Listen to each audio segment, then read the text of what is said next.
And welcome to another stream, Being the Beacon with Dark Maestro on a Thursday. Yep, it's a Thursday. We're doing stuff and things today. Yep, it's happening right now, right here in this moment. Welcome to the Thursday stream. That's right, we're going on vacation tomorrow, so I wanted to make sure to get in some time today on the server, showing some stuff off, doing some more work, and talking with y'all, because I like hanging out with you guys. It's awesome. How's everyone's week? How's everyone doing? Got a bunch of people waiting in the chat. We got Katrina, who was the first one waiting this time. Way to go, Katrina. We got Coffee Lady, who's chiming in from work in the background there. Bearded Barley and moderator extraordinaire. Holistic Cake in the house. Little Angel Girl. And Vinny Johnson. And then we've got Vixie Pixie and Quiz King joining in at the very end here. Oh, yeah. How you doing, dude? How's everyone doing today? How's everyone's week? Anything new going on? We have the new things happening in Cheyenne right now, and that's called Frontier Days. Yes, we kind of talked about it last week because it started last weekend, but it's still going strong. And, you know, like a good Cheyenne, we got some good wind, we got some good rain, some good thunderstorms on top of the extreme heat today, this week. Yeah, we've had like temps in the mid 90s for a lot of days, and normally we don't get that. It happens from time to time, like 5 days a year. We're not Phoenix, though. No, that's not the average for us. No, it's not. This is extreme for Cheyenne, okay? But we're getting some good thunderstorms, which is nice. We've been really dry for like the last month. So the last couple days, we've had some good storms going through, and that certainly helps. Phoenix JD joining in to the stream. How you doing, dude? Oh, look at Barley doling out the compliments now. Thank you for that. Nice. Very nice. And Angel says that she put glass in the greenhouse shop. Very nice. Very nice. I like glass in the shop. That's good stuff. Yeah, Angel and I have been working together at her shop in the shopping district, so I'm hoping that I can kind of show a couple things off today. Working on some little farmage. That's some good stuff happening. Quiz King decided he wanted to take the bull by the horns over the last week and make a guardian farm. So we're going to jump in and show that off. And then I want to keep working on the Tree of Life, because the tree is life. That's right. It's where we spawn. So I think LadyAtarah is going to join in. Cake's going to be here. It's going to be a good time.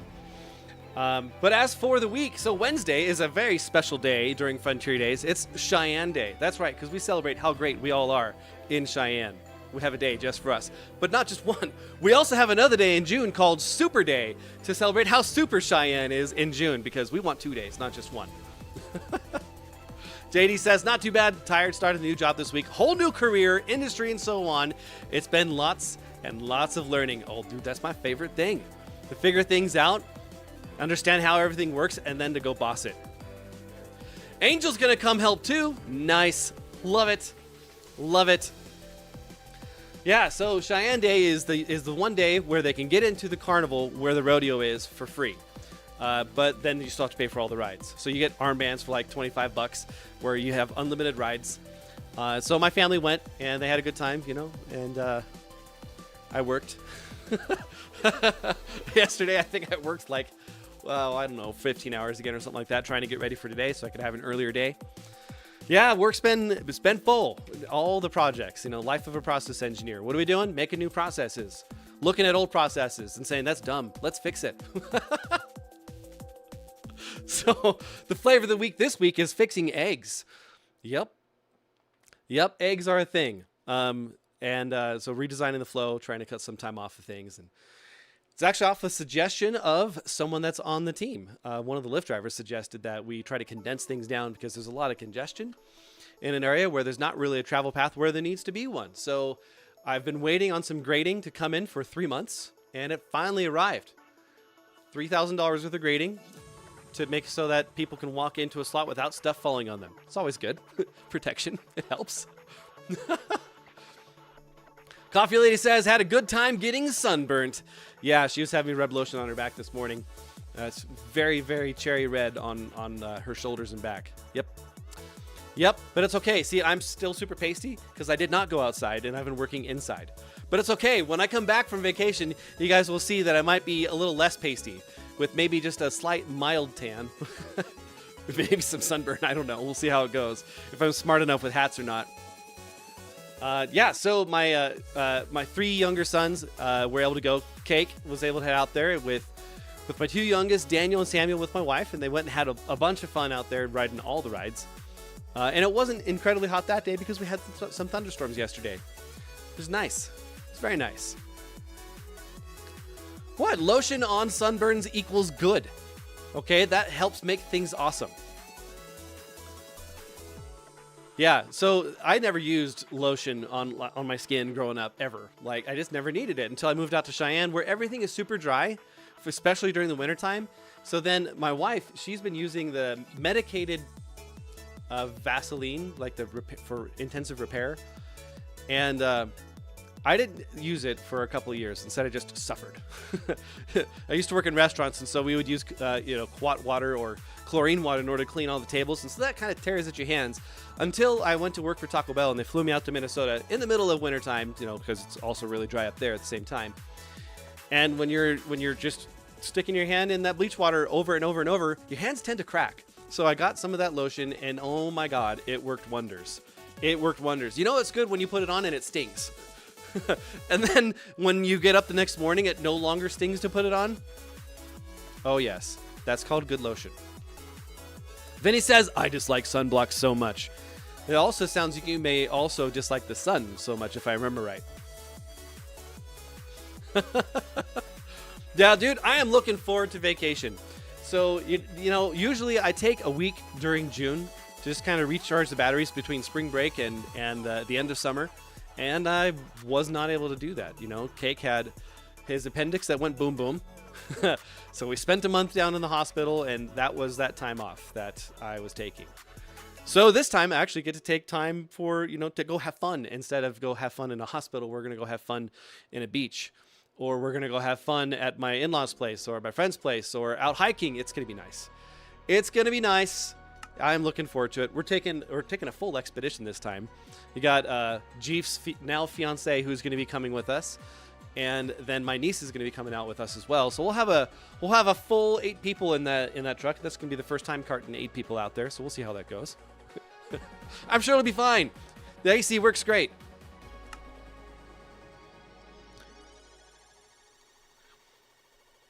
Quiz says, I don't miss dry, cracked hands. Yeah. Yeah, I get that for sure. Vinny says, that's only because of the heat exhaustion and the sunburns that I don't enjoy the sun so much. Yeah, it's kind of what it does, especially when, you're pasty like me. Coffee Lady says that Cheyenne Day was a lot of fun regardless. That's right. And Vinny keeps going, mostly the sunburn because I can generally drink enough water to keep from being heat exhausted. Angel says, actual fun is nice. Yes. Yes, actual fun is very nice. I prefer having fun over the not fun. I'm hoping maybe I can make some time to go to guitar centers out there too. There's one nearby here in Fort Collins. It's an hour away. But when I'm on vacation, I'll actually have time to go there and hang out. Maybe I'll take a couple of my sons with me and we'll go bang on some bongos. Coffee Lady says the kids had a blast on all the rides, and I think the mini roller coaster was their favorite. That makes sense. One of my favorite things are roller coasters. Angel says you are trusted in the shop. Ooh, I'm a trusted individual. Yes, I am. Distinguished, some might say. Oh man! All right. Let's get a Discord call going. We've got Cake and I think Atara who's going to be waiting in the background there. So let's get that started. And we'll switch over to the game and we'll do some looking. JD says, I just wish I could walk outside and not feel like I'm walking into a hot shower. South Louisiana is so hot and humid. Yes, that would be the Gulf Coast that does that. Mm-hmm. Feels like 111.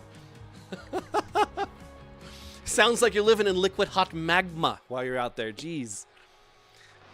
Coffee Lady said, our littlest was actually too big to go on some of the rides. What? Little Sammy is not so little? No way.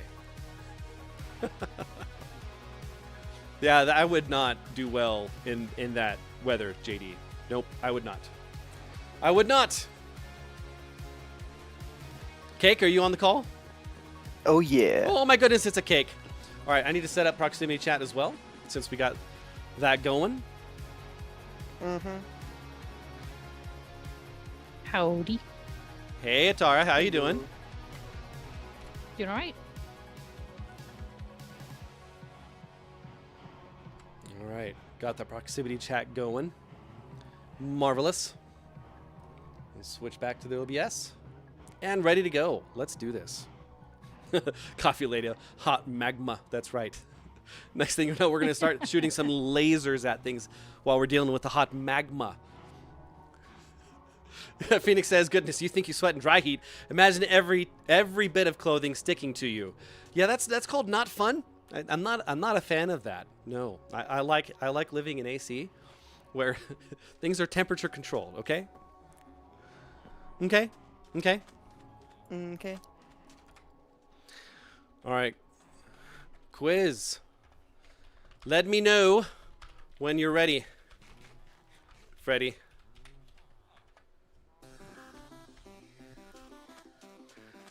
Yep. So we're gonna go check out a Guardian farm. I was gonna do it. I really was. I was gonna start on this stream, getting going on that, and then I see on Quiz King posting in the Discord, hey, we're doing the Guardian farm. We're gonna do it. Yep, come join us. We're doing the Guardian farm. I'm like, woo! I don't have to do it this time. That is a time commitment. Yes, it is, of which my time is limited. Barley said, yeah, we used to live in the Willamette Valley out in the West Coast. Typical humidity during the summer out there was around 85%. Yeah, I don't miss that. And then JD said, unfortunately, the new job requires me to touch grass. Sorry, doing those divine dailies, are you? Touch grass? Gamer's worst nightmare. The Quiz says, my roommate went out working in a gray shirt. It was black when he got back inside. If my name was Freddy, I'd be ready. Okay, Quiz. Nice. Okay. Cake, did you want to come along for the ride to go look at Quiz's farm, or do you want to just watch in the thing? Okay, well, let's head over to the portal. I want to go check it out. That's what we're going to do. We're going to show some stuff off. I really want to start the stream off each time, showing off what people are doing in the server, because it's not just me. And it's awesome, and I love it. What's really cool is when people outpace me on here, too. That's like, half the server.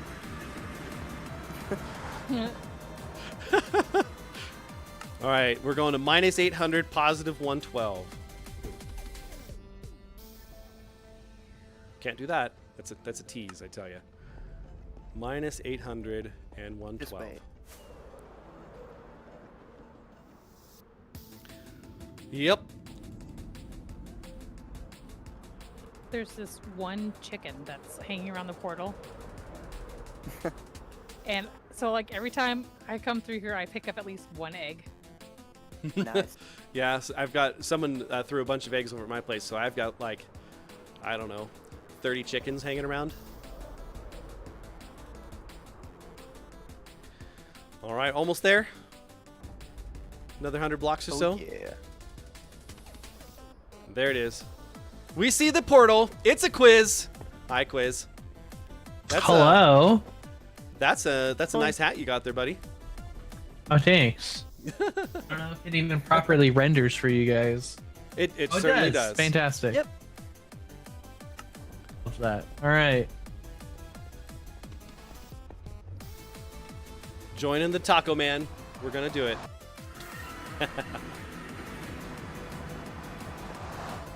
Don't mind the mangrove trees. Someone planted them here while I was working on building this, and I have no idea who. Oh, I see. Oh, I see you found your own little mushroom biome over here. Yeah, this is actually where I got my mushroom cows from. Really? I didn't know that there was a closer mushroom biome. Yeah. Yeah, it's okay. Everyone else. So Tetra and NerdSoul have pretty much claimed that one all the way. Mm-hmm. I mean, Yeah. like when I say claim, I mean like they've prettified it and then claimed maybe a quarter of it. Yeah. Oh, no, They got I've a been nice there, base yeah. over there. Yeah, it's kind of cool. I saw their place the first time a couple weeks ago, and I was just oohing and awing at all the farms they got going on. I'm a little jealous. Yeah. So it was like a 20-minute trip each way on a Happy Gas to get mushrooms back. It was Wow. Mm. Hey, yeah, it was rough. hey, Blue. So just go to the nether roof, and then go to -800, +120. There's going to be a nether portal there, and you'll pop out right here, where we are, and then you can come take a look too. Yeah. So someone did a Happy Gas prank, so that's why I have a Happy Gas lead over A there. couple of That's pets. called a pleasant surprise. It was, and then there's some more floating out in the ocean over that way. Oh, so you get some good ambient sounds. Got it. Such a- Barley Blue is Angel. Sorry, she plays in the game. It's Blue Angel Mom. So I just got used to calling her Blue, like in Rio. Blue.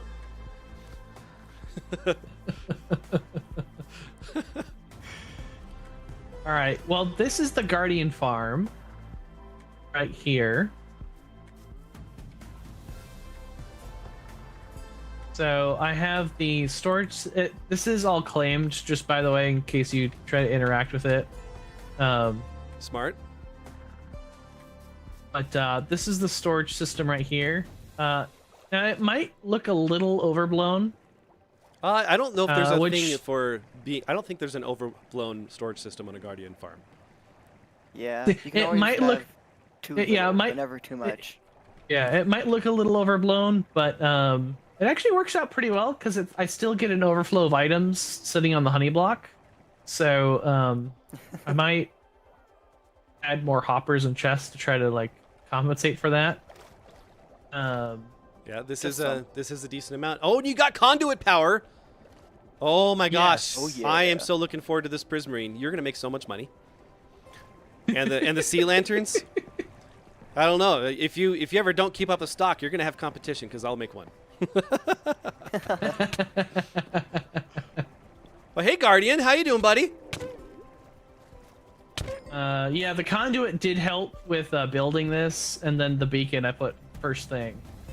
So if you come over here,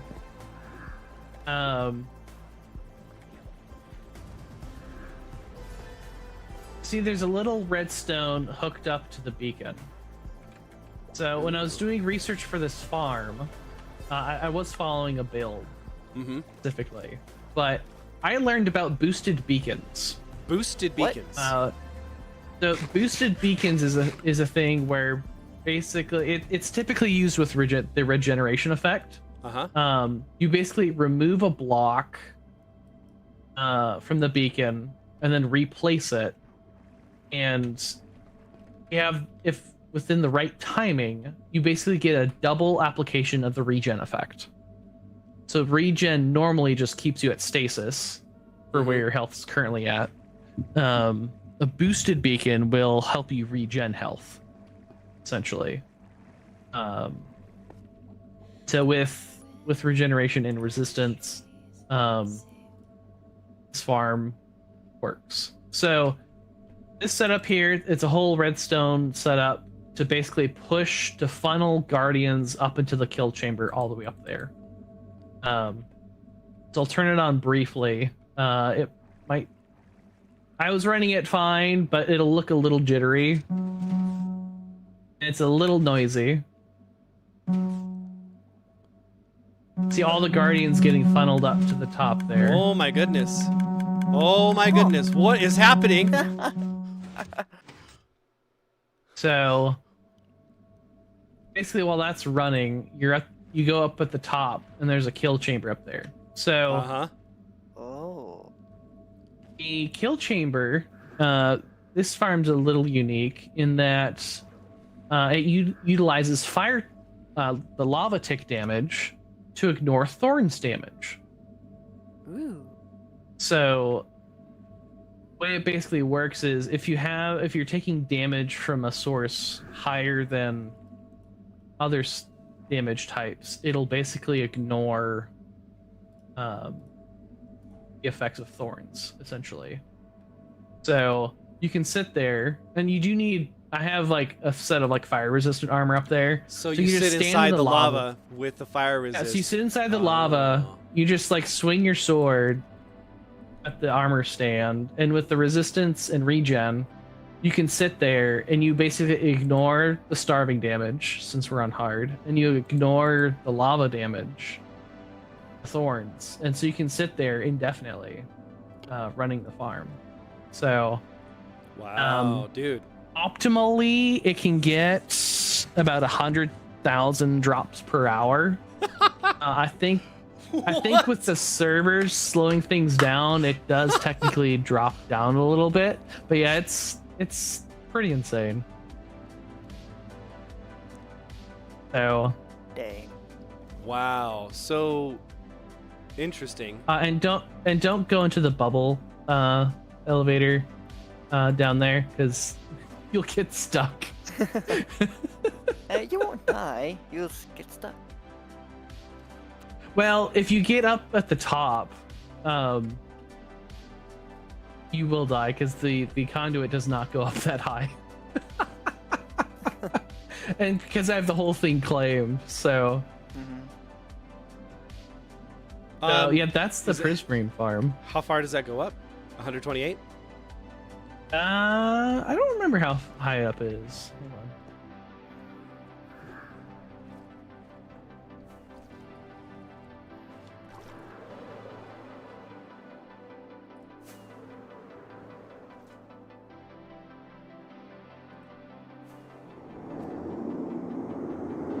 $182 versus 62, so it's like 120 blocks. Okay, yeah, that's just out of the range.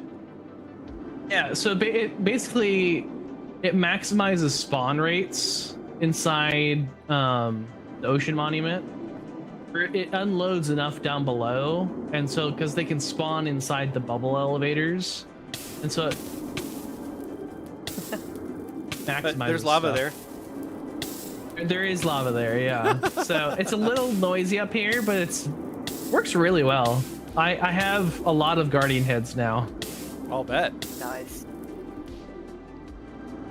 Wow. There's a lot of them just sitting there. Yeah, so boat in here. they're basically there's 9 rafts on each side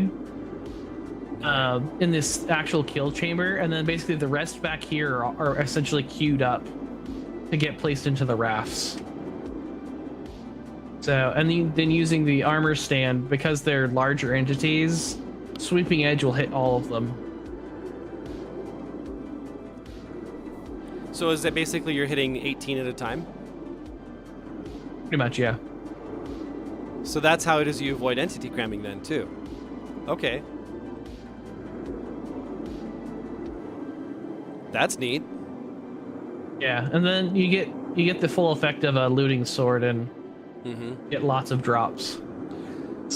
So how does the spawning work down there? Like, I know what you're doing. I see what you're doing with the slime, where they spawn, they basically float up, and then you shove them forward, and then new ones spawn, and then they flow up, and you push them forward, and it keeps staring up until they get up here, right? Is that about is that about right? That's pretty much it, yeah. And then because you're so far up, basically you're making the only spawnable area the spot right within the farm. Yep. And then it has magma blocks at the sides to help. If they get close to it, it'll suck them down to despawn. So that way, because otherwise, if you didn't have that, it would take a little too long for them to just drop normally down. That helps maximize rates. So do you have to open the fence to attack, or do you just... Nope, you just attack the armor stand. Okay. Yeah. Can't do it. It might be because you're playing on Bedrock. It doesn't work. No, it's quite just, as well for it's you. saying I don't have permission because it's an Oh, armor stand. sure. No, that'll do it. Yep. Yeah. Didn't think about that. Yeah. I bought out all of Lady Atara's ink stock because dark prismarine is very expensive to craft. Yeah, well, you know, thankfully Atara's farm is pretty beastly, so I'm sure she could restock. I mean, I hope so. Otherwise, I might have to build my own ink farm at some point. So what? So is there? Go to my hot air balloon anytime. Is there anything else that spawns inside the farm besides the guardians? I get salmon, and in there, so I also get, so for the drops, I basically get prismarine, the prismarine shards. Oh.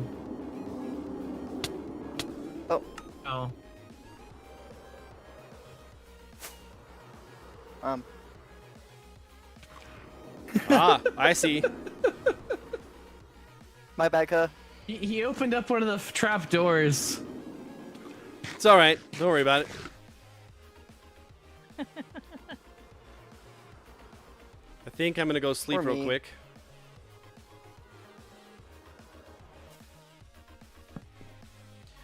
So Barley, the reason why we want to kill the mobs is so we can get their drops. So basically, it's a game of getting resources. So the Guardians produce what's called prismarine and prismarine shards and crystals, which you can craft to make the sea lanterns, which is what I used a ton of in the last world I was in. It gets that kind of turquoise-ish light blue light, which is really cool. And then you get the prismarine blocks, which is kind of that turquoise color block, or the dark prismarine, which is kind of that darker color there. So it's the only way to get that block in the game besides mining out the monument itself, is to use these guys here. Yeah, like JD just said. Yep.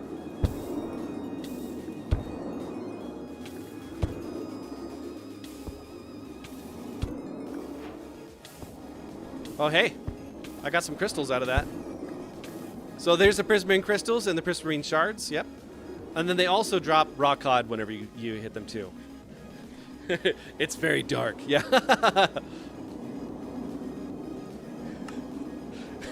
Wow, Vinny says, that name Kill Changer sounds like a nursing home. Wow, my guy. Wow.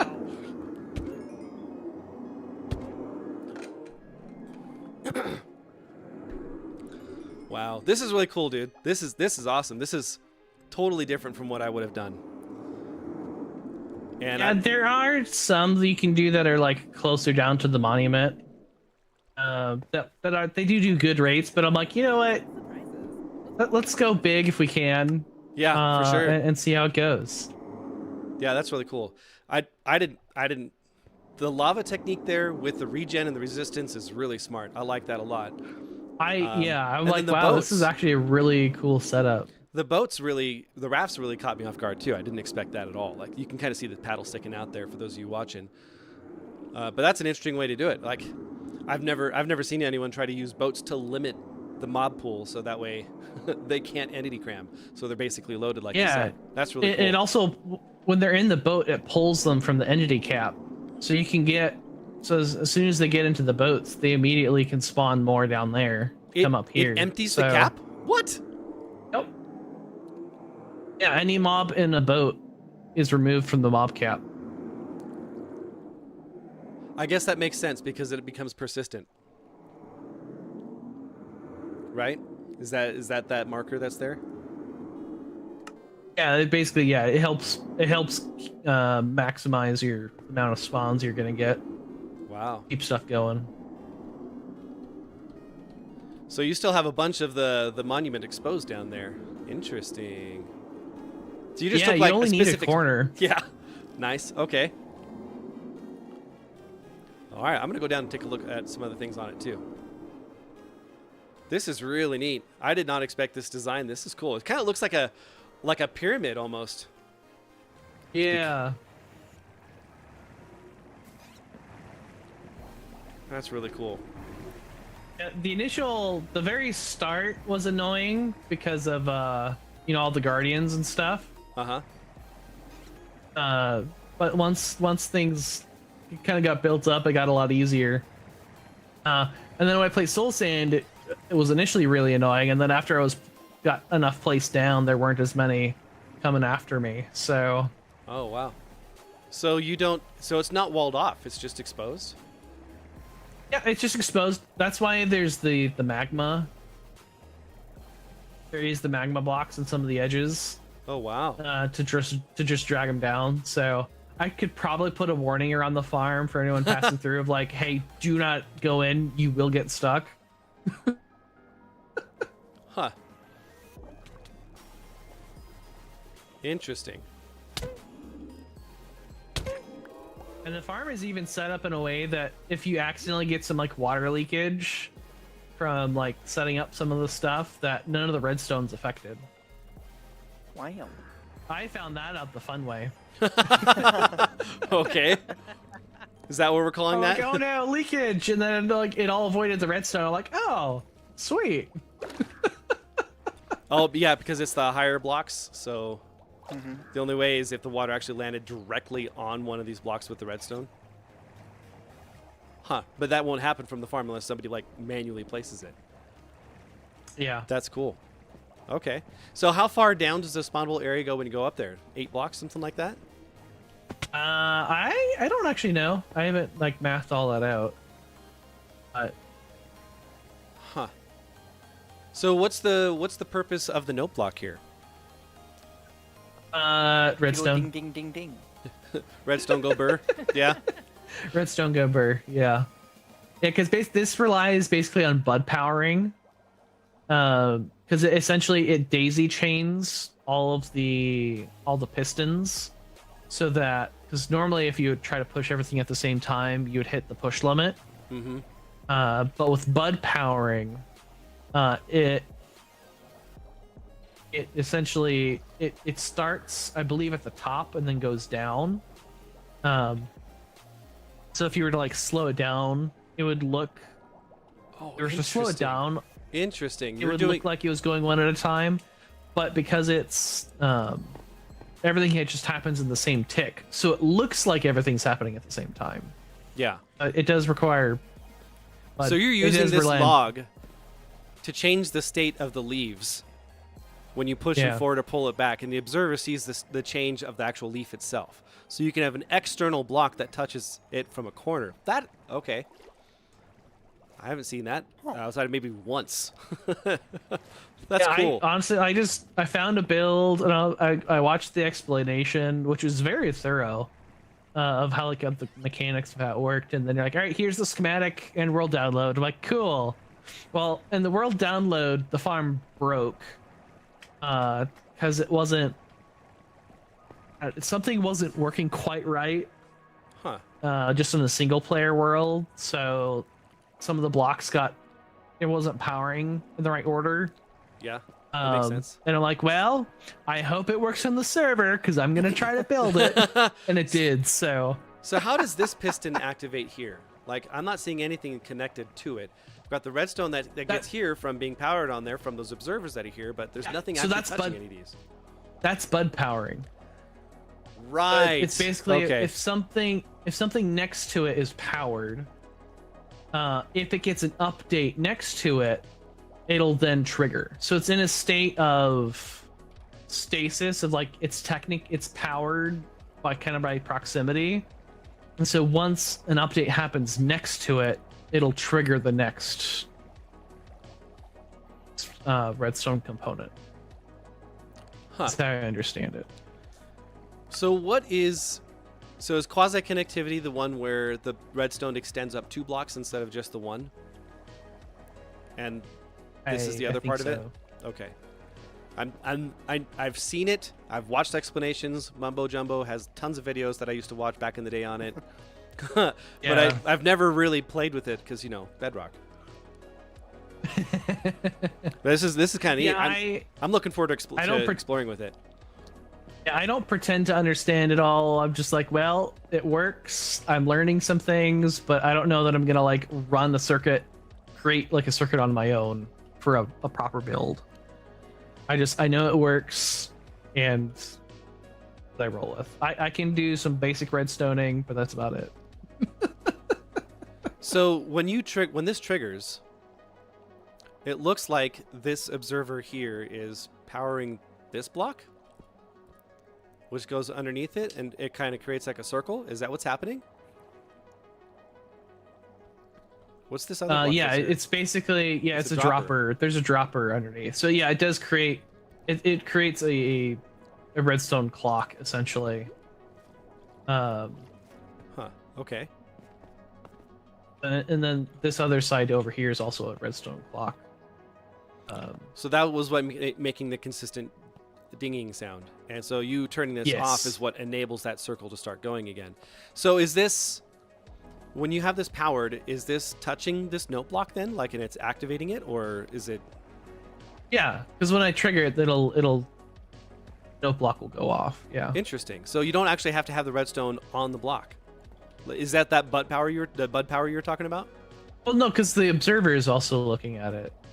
You have the clock with the. True, but there's nothing in there that's actually changing the state of the block.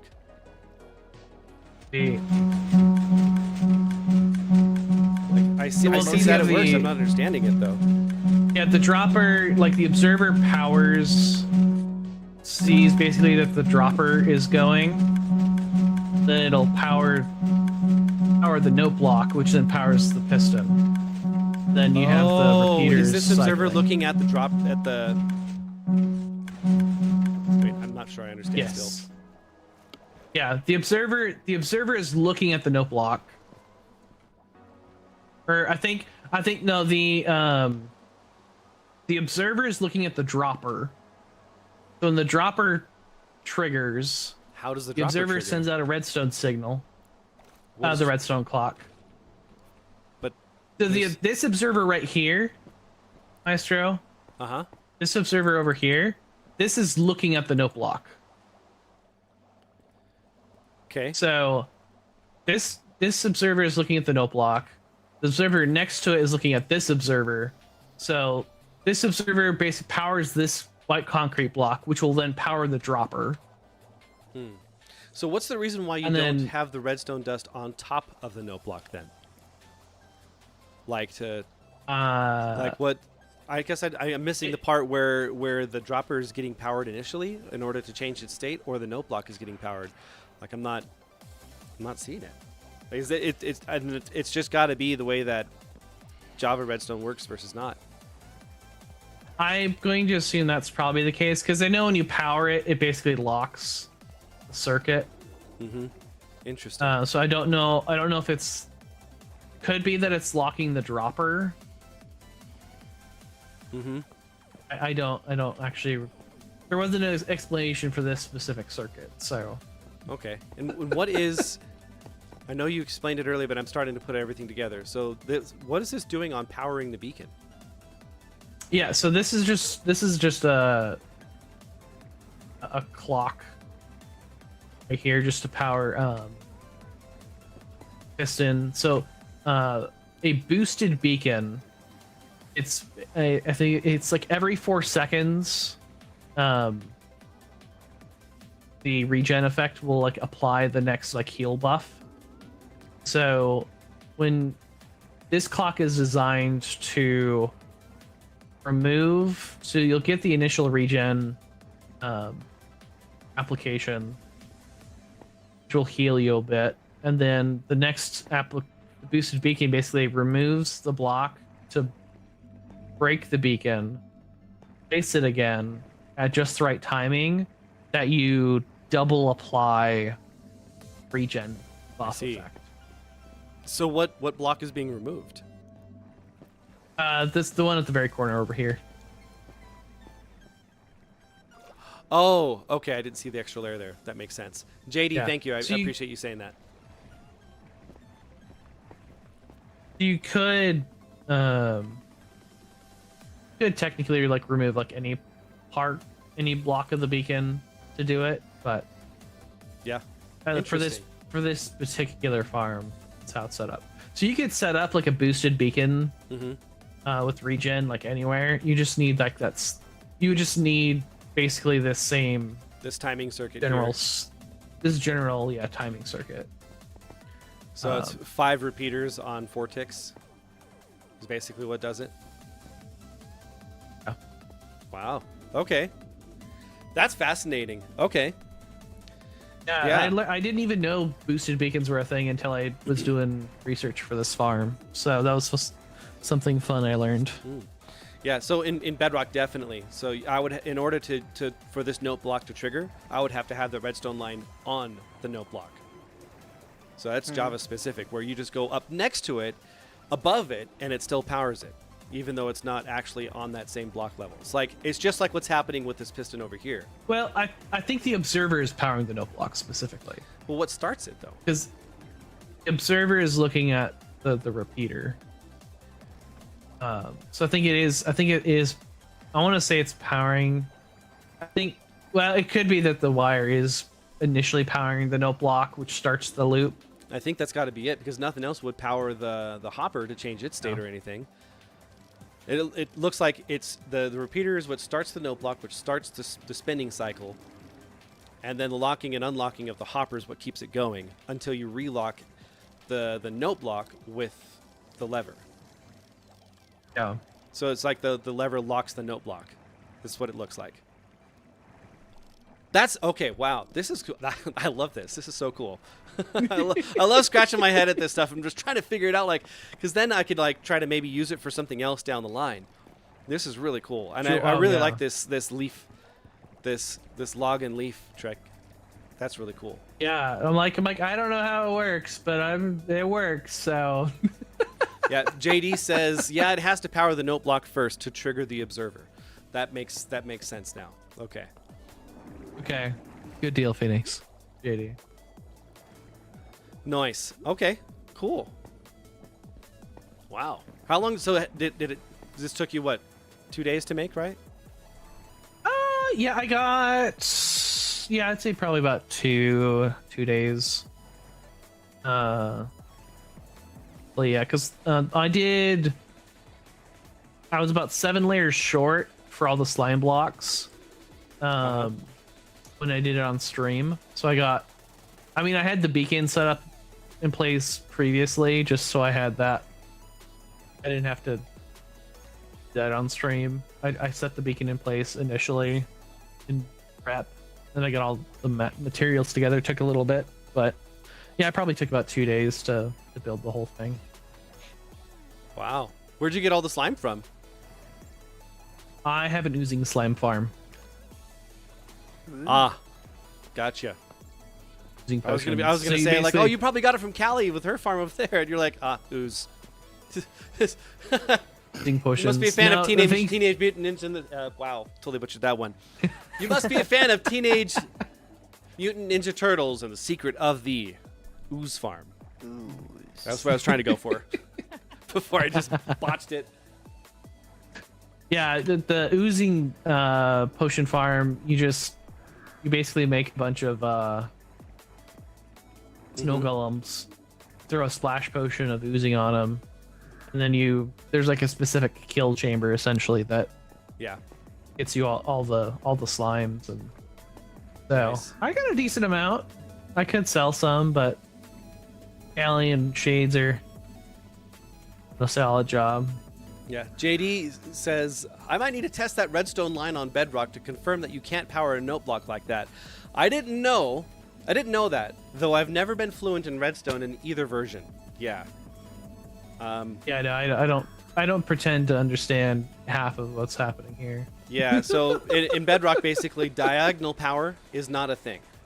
So if you power a block here, it's not going to power this one. So the bud powering that's over here doesn't exist in Bedrock at all. It's uniquely Java. This is 100% Java. Yeah, and it's cool. Yeah, in Bedrock as well, like when it comes to like these farms, it's totally different spawning mechanics. Like here, it's in this bounding box, therefore it's a spawnable area, and only guardians spawn. In Bedrock, you have spawning columns of the guardians, so you have to basically isolate those, and then you can do what you want with it. Like if you want to have like the fish and the squid or tropical fish that spawn in there, you can just like put soul sand on everything except for those squares, which is what I did in my last farm.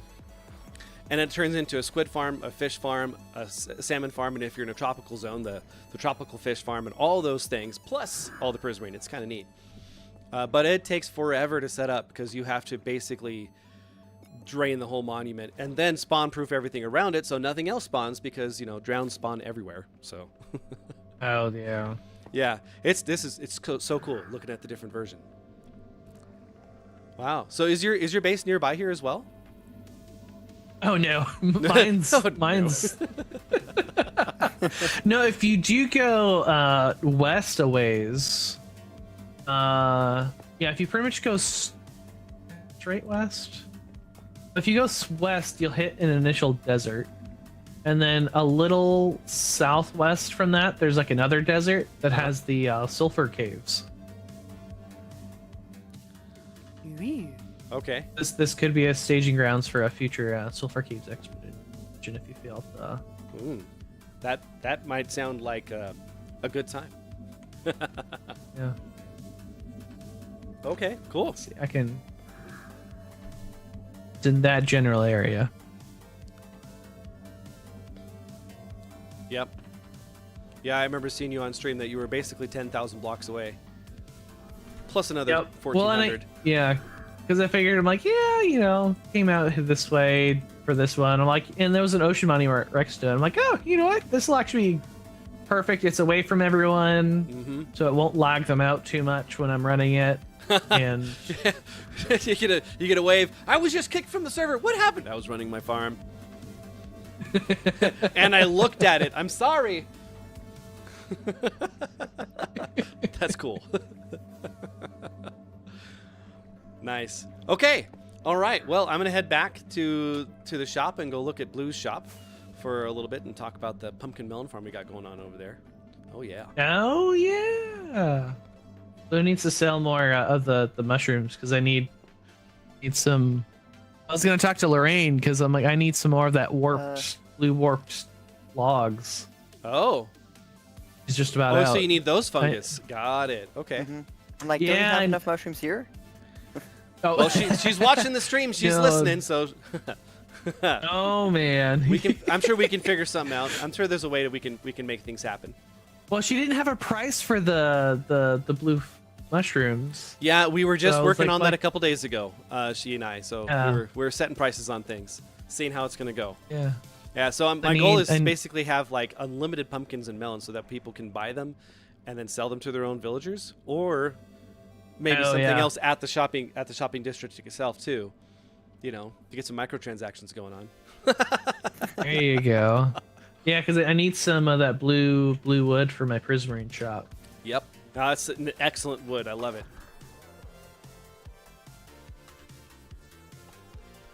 Oh, Callie's joining on the server. Watch out. Love it. We've got, how many people we got on right now? A lot. 14. I like it. I love it. There's just this, the chest is still here. That's cool. Okay. Yeah, and then someone put like stained glass panes in front of the portal, and I picked one up after they broke it. And yeah, I don't know. I don't know who placed these here or happy gasted me, but I might have to review the VOD. You watch for someone sneaking in the background.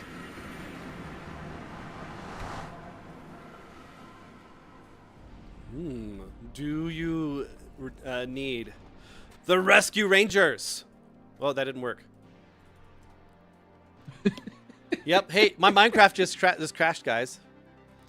It doesn't it didn't like when I tried to do all caps. It's all you shall not pass. He gown. We go.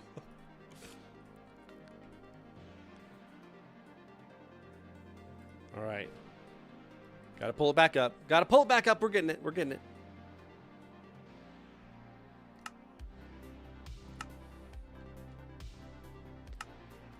Do it. Vinny says the last couple days here reminded me that sometimes we get 90-degree weather here. Yeah. Sometimes you guys get 100 degrees over there too, huh? All right, let's get back. Open MC. Open audio MC of the MC variety.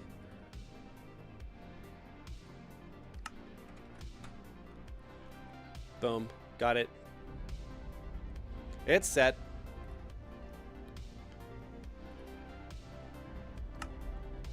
Okay, I think people flew away. I think it's time for me to go fly away too. I shall fly the coop too.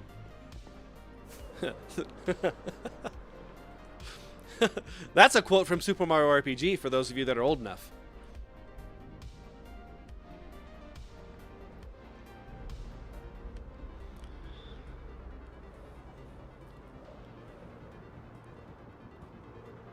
Oh, yes. One firework to get back. Love it.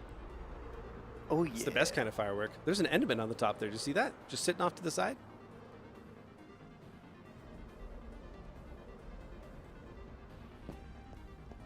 It's a blue. I see a blue.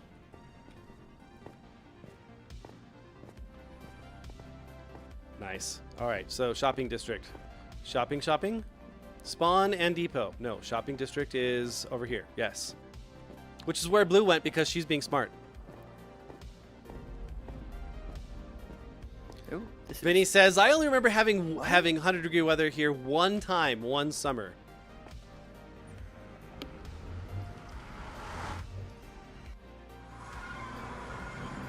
All right, so one of the things we needed to look at was this. So one of the things we're going to set up on the spawn area is the world map, more or less. Map. Mm-hmm. Hey, give me that map. Oh. Why'd you give it to me? I didn't give it to you. You done took it. So, you done gave it to me, boy. So this is a level 2 out of 4 map. So you can actually still see a lot of good detail that's on there. Mm-hmm. And this looks like a 1 out of 4 map. It is. No. Oh. And that you These see are how the it's same named area. as well as a. Maybe if I could just read the names, that would be better. No. Oh. JD says, "Did you see my comment about redstone being on the same Y level?" Oh. Yeah, I knew the bud powering didn't work in Bedrock, but I didn't think redstone had to be on the exact same Y level. I'm pretty certain it does. You know, maybe we can log out and just go to a testing world here in a minute. But so we were debating on whether or not we were going to do the 0x4, the 1x4, or the 2x4 maps at spawn. And the reason why is because these maps are teensy tiny. Like they're only like 64 by 64 blocks, and then the 1x4 is 128, and then 256. So can you still see good detail on the 2x4 map? And I think you can see a good amount of detail. Kinda. So just think about it, I mean, though. I would Like do the- spawn is spread. The spawn, like initial builds, are spread over like a 2,000 by 2,000 block area. So That's if we're gonna do all the maps, then we're talking like 21 500 now. blocks wide to get all the maps that we need. That's the 21 out of 4 maps. And these are 0. Yeah, In the these big are the section. zeros. Yes, these are the zeros. And you can see all of the detail. Pixel equals 1 block, all the way. The big boy detail. Does. Hold on, let me count. Vinny says, "Oh boy, Cake, your dad is a man, not a boy." Oh boy. Now see, no, he's just a fan of Quantum Leap. Oh boy. So I'll have to think about that. I'm thinking maybe we go the 2-4 map just so we can have a real good view of everything that's there. What do you think, Atara? You still on the call? Oh, sorry. I'm trying to help Littlest get all of her puppies in a boat. Oh. Puppies and boats are good. We love puppies and boats. I think I need to boost your voice a little bit more, Atara. There we go. Big boy boosting. Nice. So now I have to remember which way Callie's house is so that I can go take her one more lead so she has all her boats. It's north of spawn, about 1,000 blocks. Okay. And then off to the right a little bit. Okay. What's going on, Blue? AKA Little Angel. All right, let's... I don't remember where the shop is in this. I'm so used to just flying in, and I don't know like the pathing to everything. Whee. Wow, you go so high with these. What? JD says, are we trying to get the whole server on that map? Because my base is 1,800 to 2,300. We weren't sure how much we were going to be able to get. I was thinking maybe what we would do is have gaps, like a gap map, more or less. Like, here's the barrier, skip 1,000 blocks. Hey, here's JD's base, or something along those lines. I think we kind of needed to play with it as we were going to figure out like where the big gaps are. Oh, this is so cool. Blue, you were talking about wanting to do like a sunrise thing going on here, and I think you nailed it. Oh yeah. Look at that. You got the yellow glass with the shroom lights behind it.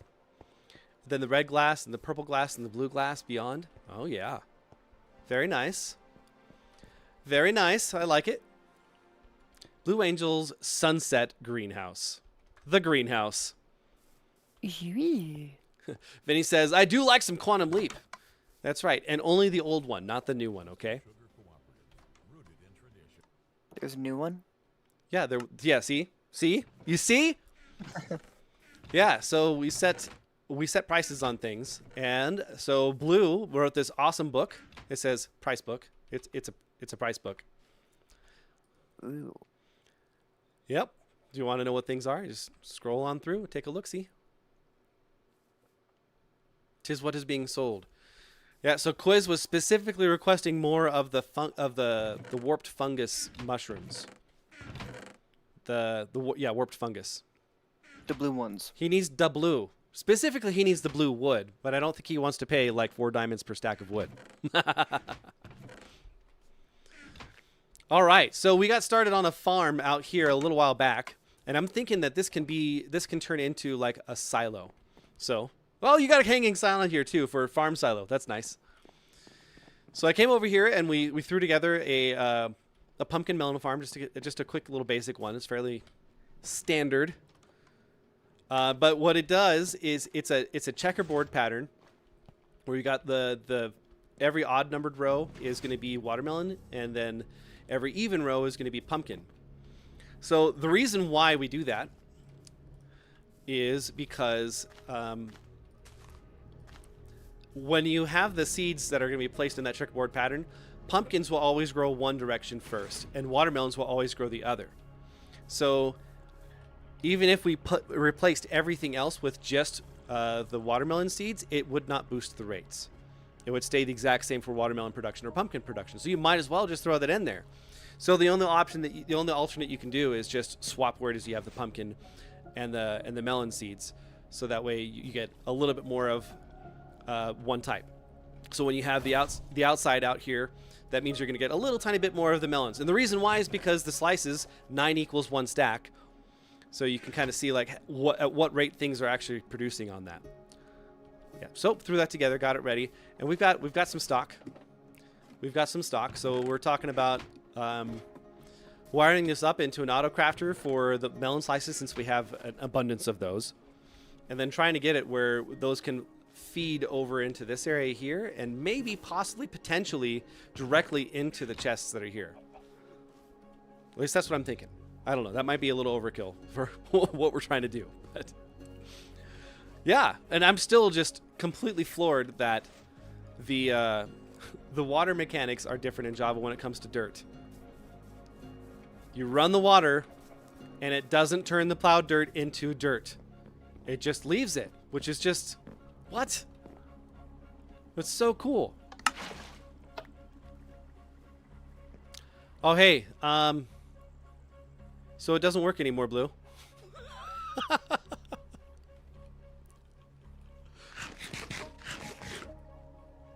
That's fascinating, isn't it? Oh. So does the subdivision break it? I think the subdivision breaks it. Oh, no. Because it's all...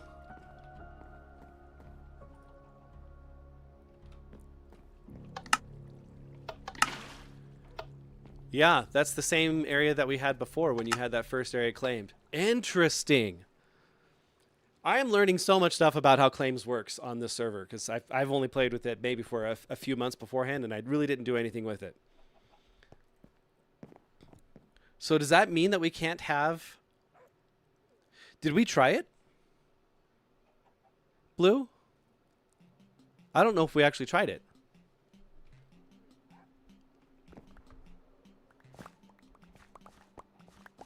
Huh.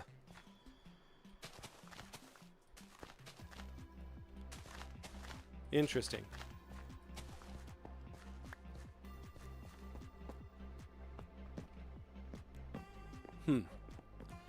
Hmm.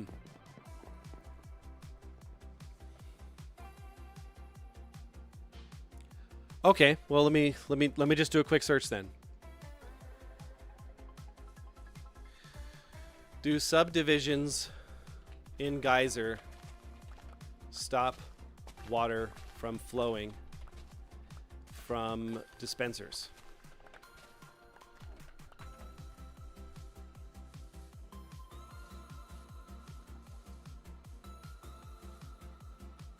So, yes. So it does if it tries to leave the subdivision. It'll just stop.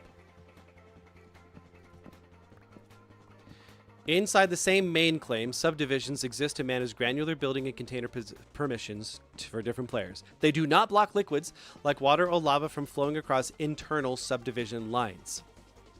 If a dispenser places water inside a subdivision, it will flow freely to the rest of the parent claim. Interesting. So then is it two separate claims that we have on here?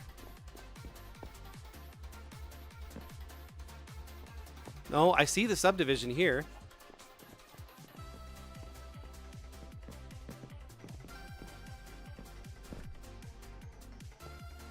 And then I see the claim extending all the way out over there, which is fine. Huh. Yeah, and it goes all the way to this wall over here that's completely contained within it. And it goes forward beyond it as well. Interesting. Interesting. Oh, Maybe move the water outside the.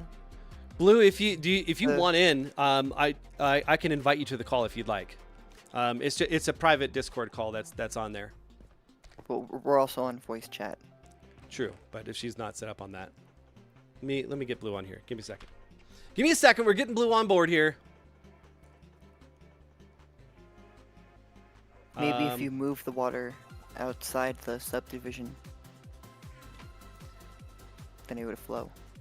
That said specifically that we didn't need to do that. This says otherwise. Add. There it is. All right, Blue. You've been added to the call, my lady. Coffee Lady says, it's a mystery! Okay. Okay, story time on that. So we were in Walmart one day, and this lady comes up and starts talking to my wife about Christianity, and then she starts off, and she had a very thick Asian accent. So she goes, oh, but have you heard about the Mother God? No, I haven't heard about the Mother God. Oh, it's a great mystery. You got to see it. It's a great mystery, the Mother God. Yeah. You come to our Bible study. We tell you about Mother God. So then it turns out it was from the Korean Church of Christ. And, yeah, something to stay away from. For sure. It's a great mystery. Hey, Blue. Hello. Welcome to the stream. I'm glad you like the design, though. Yeah, it's an excellent design. I'm figuring out if I'm gonna take the wood all the way to the top or not.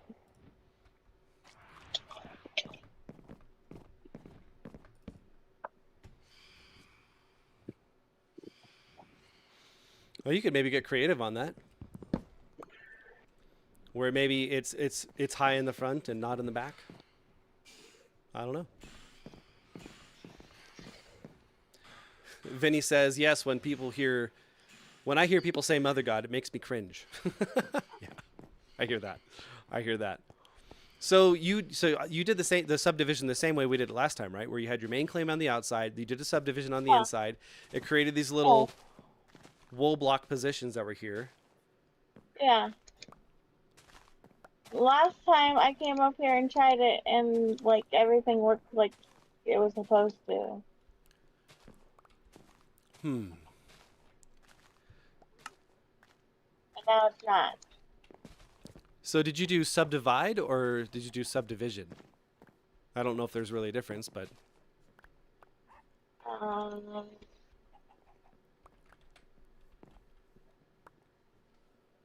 Subdivision, I think. I'm not sure.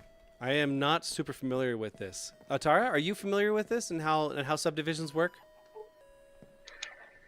Oh no, I have no idea how those work. Sorry, I was learning as I was going the other day. We're working through it together. I was looking up the instructions on how things work, and I thought we had it, but it's really weird how this redstone is working, where it just stops at the edge of the subdivision.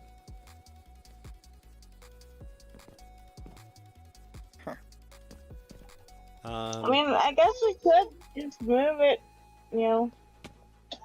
But then we're gonna have to create double the droppers. Hey, Callie, welcome to the stream. It's good to see you in here. You could also just do can you do individual container trust, or can you only trust containers within a claim? I think you can only do trusting within a claim, right? Yeah. Let me ask.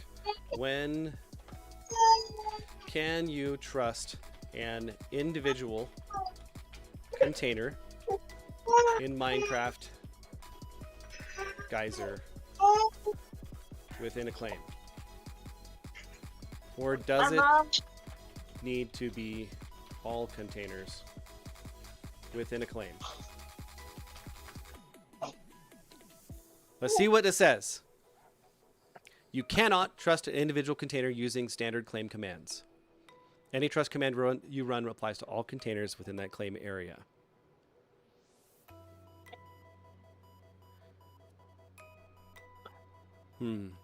Okay. Yeah. I'm not sure. I'm gonna have to do some exploring with that, Blue. Unless you figured it out ahead of time. Maybe we can just ask the question in the chat, in the general chat too, like if anyone else came across that. Yeah. That might be a good idea. Yep.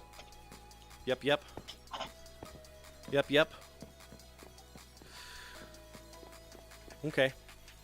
So thoughts on what we're trying to do with the silo here. Not sure how high we want to go with the pumpkin melon farm. I wanted to do at least one more layer, if not 2 other layers. Blue? Yeah, I was thinking like 3 or 4, somewhere around in there. Yeah. And then we could do something with a bunch of cactus or something along those lines up further. Cool thing about a silo is that, we can put whatever we want inside of it. And then with this, with the hopper line that I have on there, it can scale up too. So that's why it is that I put this hopper line here where the rails go. Yeah. And then the second hopper line in front of it, and then the chests, so that way we could extend this middle hopper line as far up as we want in order to put everything together. Yeah. Trying to plan for scaling. Coffee lady cacti. Okay, listen. I can call out cactuses if I want to.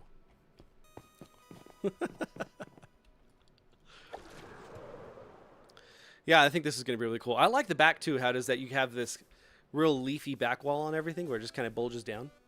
It's an Yeah. interesting combo. Yep. So also, I wanted to talk about Christmas. So you and I were talking the other day, and I saw you post on there that you were part of the original God and Gaming SMP way back in the day, 9 years ago. And I watched the episode that you posted, and you showed off this amazing Christmas tree that you guys had built, you and T2 Wave, right? And so then you had like a gift exchange that was going on there, and that was really cool. So I'm really interested of like what we could do in this server when we have 20 people that play every day, 30 people that play every day. I think it's going to be amazing. I currently have a spawn point idea for the Christmas area. Somebody should, one of the other people on the server went and took a zoom around and found a whole bunch of snowy area. Nice. So whenever you want to go check that out, I can help guide you to it, even though I don't have wings. Yeah. Do you want to go now? If you want. Yeah, we sure can. I'm gonna throw out the poison potato. It's hot potato. Here, just hop on my shoulders. I was gonna take you to the nether first because there's a portal that's pretty close. Oh, is it a ways away? Yeah. Okay. Coffee Lady says, yo, Christmas in July. No, look, we're just planning for Christmas in December in July. Okay? Because it's going to be a big deal. You're making mashed potatoes. When are you making mashed potatoes? Right now? Is that what I'm smelling up here? It smells amazing, whatever it is you're making.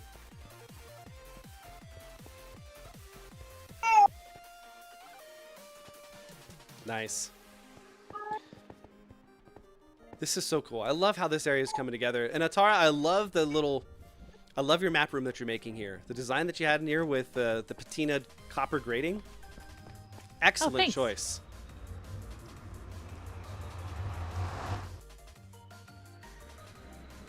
I'm just oohing and awing at everything all the time. All right, take us there, Sketch. Where are we headed? Are we going down? Down to the river? Down to the river to pray.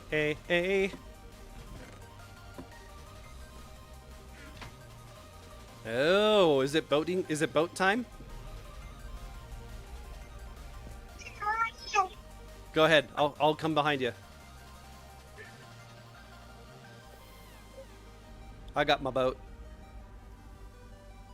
Woo!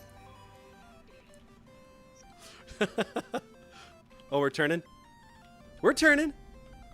Oh, we're turning. Okay. Well, that's not on the center. Got it. Cake's just like, I'm just running. It's fine. Don't worry about it, guys. You know, I might try to do what Cake is doing here. Oh, no, I got some speed. I got some speed. Coffee Lady says, better not be any poison ones for the potatoes. Love it. We got to name our boat, guys. You need to think about names for boats, okay? Last time we did everything Jenny related from Forrest Gump. We did Jenny, Jenny 2, then we had Jenny 3, and then we had Jenny 4, and then we had Shrimp Gumbo, and I think there was Shrimp Soup, and there was Shrimp Scampi. Dan, but... All right, where are we headed? Ms. Blue? North. That's a strong word. Right. Oh no! Oh no! I tapped a button.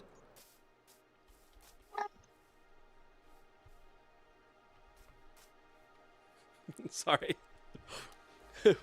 You were saying the chords and then I dropped you off. I'm sorry. Go ahead. 1554 Y 63. And Z? Z is 554. 554.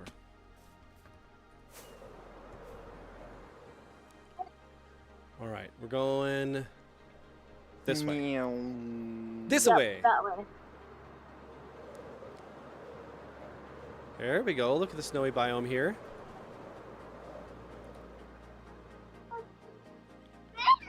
Nice. Okay. Relatively flat. I see. A little bit of ice spikes going on here. Okay. Here we are. Very nice. I figure it's a good area we can make use of, and yep. It's fairly flat already, so we don't have to like adjust the. Huh. Okay. Okay. This is a fairly wide area. We can even use the ice for some of the build if we wanted. We're gonna have to get more trees growing though. Yeah. Well, I have all the saplings. So I think we'll be okay with that for sure. Wow. Okay. So I wonder if maybe some people are going to want to put like some games over here or something along those lines. This kind of next to it. Yeah, the person that was showing me this area was thinking about a frozen ice lake boat race.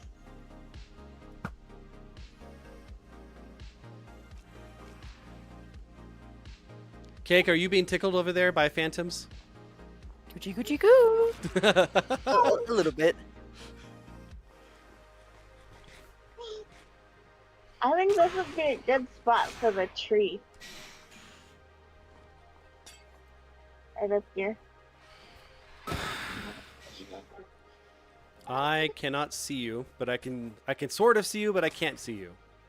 I can see you on my locator map, and that's it.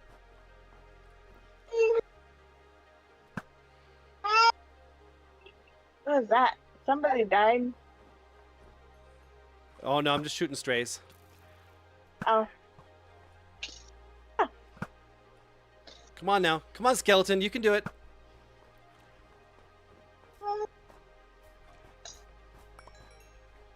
Oh, they don't drop slowness arrows? They just drop regular arrows here?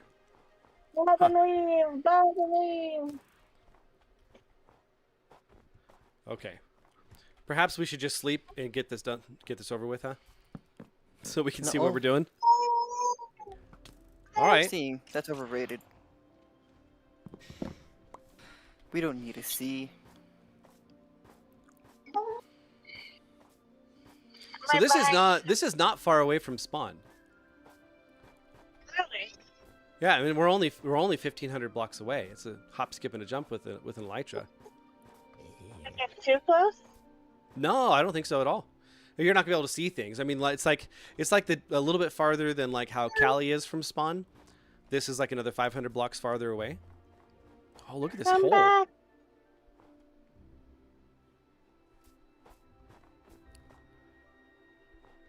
All right. Oh.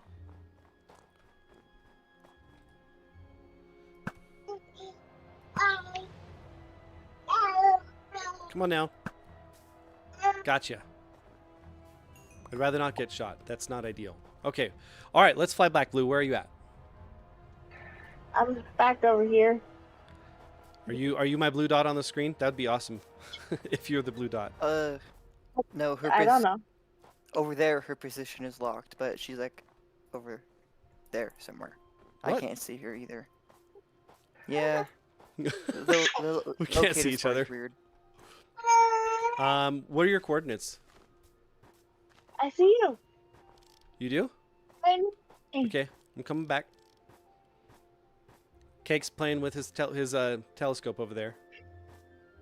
It's a spyglass. It's a telescope. Okay, it's a telescoping spyglass. It's a big boy spyglass. Okay. Okay, do you see me? Yep. Tell me when you're I on. told you want to pass me. Did I pass you? Fine. Hey, it's funny. You appeared as soon as you got on to me. That's okay. Gotcha. Yeah, I All see right. you now.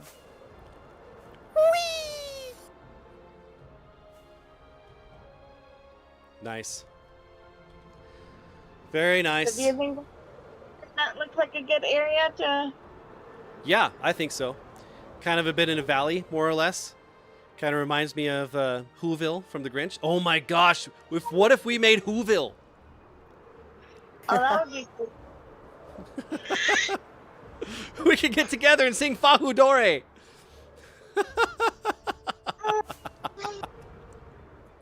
Somebody's gonna have to get a Grinch skin. Ooh, look at this house. Who's over here? Some young guy. Oblivious. I think she's the one who showed you. Oh, and we're flying This past is Atara's Goldbug. base.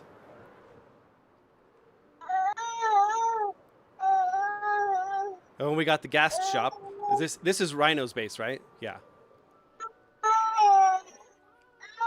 There's Simcha. Hi, Simcha. Bye, Simcha.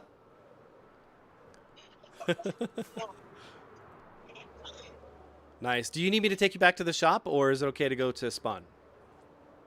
It's okay to go to spawn. Marvelous. I was figuring I'm coming and helping with the tree anyways. Nice. Okay, well, I'm going to need to give you some access then. All right. Slash trust blue. Providing I can get the baby to calm down a little bit. Blue Angel friends. Slash Blue Angel. Nope. Trust. Is it add? Trust.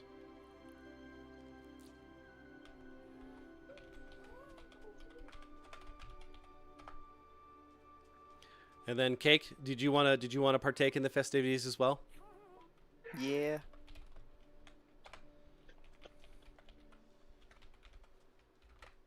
Boom. Okay. Sweet. Yay. All right, you should have access to everything here. Yep. There we go. Yeah, Simcha's, she was hanging out in her base over there, and we did it. We done did a flyby. Permission to buzz the tower, sir? Permission denied. Too bad. We're doing it. All right. So I spent some time getting some of the branches going. Took a little bit of time here, and then, dude, Atara is amazing. She came back through and covered every single block with moss, so nothing spawns on it, which is cool. Nice. Yeah, so I still need to add some branches down up from the center as well, in order to really kind of get that good bulge that the tree needs to have. Like it's got some good shape that's going on there, but we need some stuff coming up from the center in a couple directions in order to kind of fill things in.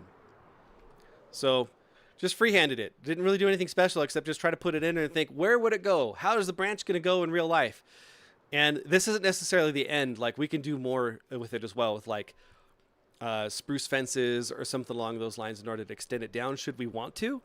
But with the size that we've got going on here, I'm not thinking that's going to be really needed at this point. We might. I don't know. Like, can you do too much detail on a tree? I don't think so. Okay. Let's get some oak and do some more branches. Where did I put it? Oh, right. It's in this chest here. Hello. Vinny says, the best roux I ever smelled was at a restaurant I used to work at where they made a roux from clam chowder because they included some bacon. Clam chowder and bacon? That sounds like that sounds like a good time. Absolutely sounds like a good time.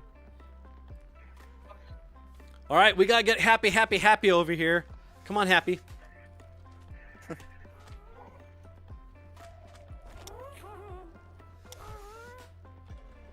Come on. Give me my lead. Come over here, guy.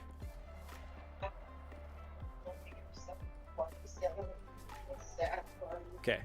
So to get the lead back, you just got to right click on the dude. The dude that's flying around. That's all you got to do. Don't have to use shears or anything. Don't have to grab no shoes. Shoes or nothing, Jesus. All right, come on. We got to hop on the gas. Let's do it. Whoa. Got him. There you go. It tell you what, it is a lot easier to get ungassed in Java. In Bedrock, I'll like try to fly into it and then right click to grab them, and then it just doesn't do anything. So I have to spam right click, and then it still doesn't work sometimes.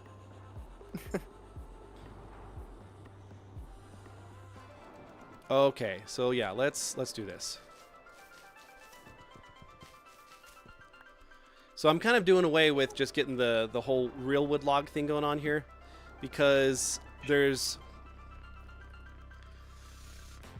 just going to be going up, so and we're going to cover everything with leaves anyway, so I don't think it's really going to be too exposed.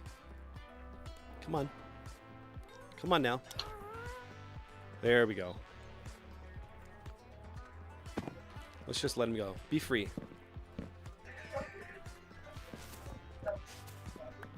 There we are. Nice. What's up, Cake? Up close and personal, huh?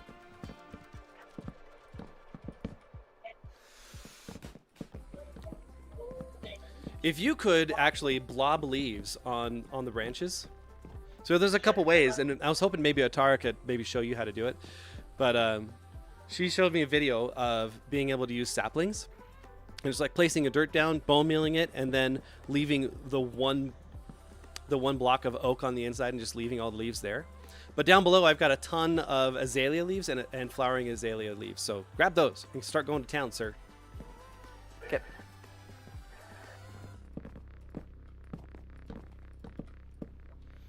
Something's not right with how things are going with the building here. Okay, I think it's So fixed now. do you want me to just use the leaves or do the sapling thing? Why don't you just use the azalea leaves for now, the rest of the regular ones, and then if you want to smatter in some of the flowering azalea leaves from time to time, like make it like, I don't know, 1 out of 6 blocks, something like that, the flowering. Yeah. Really, if you want to start with basically going 2 wide around every branch with the leaves, we could start with that and then go from there. I think on the main world tree I started with that, and then I ended up going to like 5 wide and 4 wide and 6 wide in some spots. Yeah. Gotcha, fam. Okay, how are we gonna go? How are we gonna do this?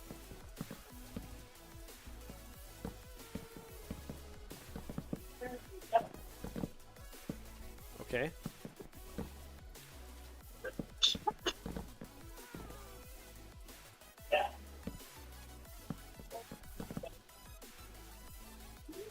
This is going to be the tallest branch.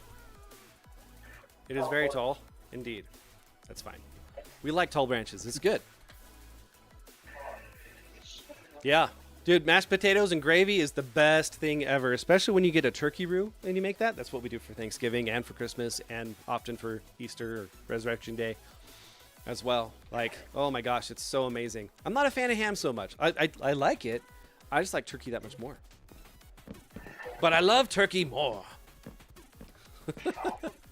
Where's the thornbirds when you need it, huh? Jeez.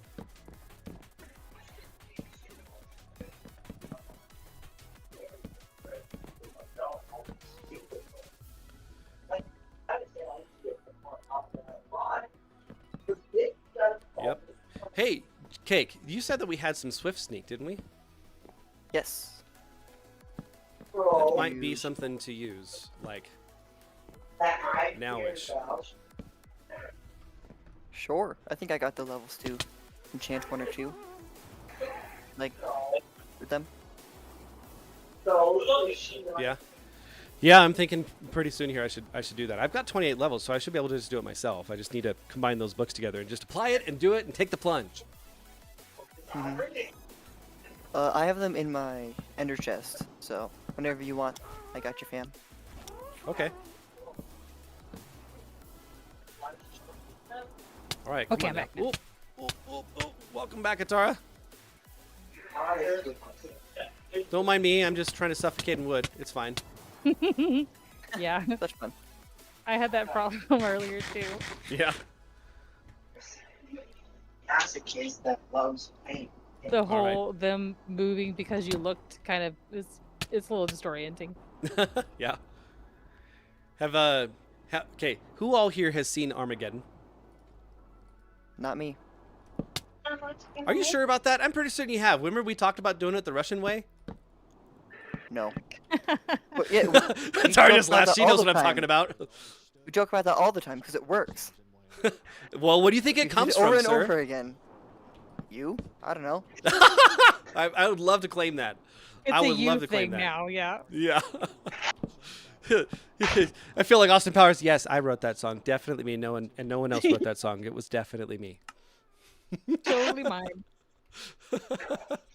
Okay, yeah. So there's Armageddon is the story of an asteroid that's coming to destroy Earth and how humanity tries to come together to not is die like from that, it. that blue asteroid, and it has Frodo in there. It has Frodo in there. Did you just say Frodo? No, that's Deep Impact. Yeah. That's the other asteroid movie that came out the same year.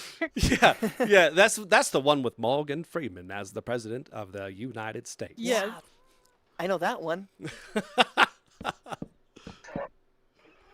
Oh yeah, that one. That one I actually enjoy the story more in that one, but Armageddon had the better acting and the bigger budget. So you get to see all the things blow up. and all the CGI effects. And Deep Impact really didn't. Like the tidal wave in Deep Impact, when it finally hit, was so incredibly fake. But Téa Leoni, she was in that one too. She was really good. I really like her in The Family Man with Nicolas Cage. Oh yes, that one's a good one. That one's a good family movie too. Imagine that. Family Man is a family movie. No. Yeah, huh?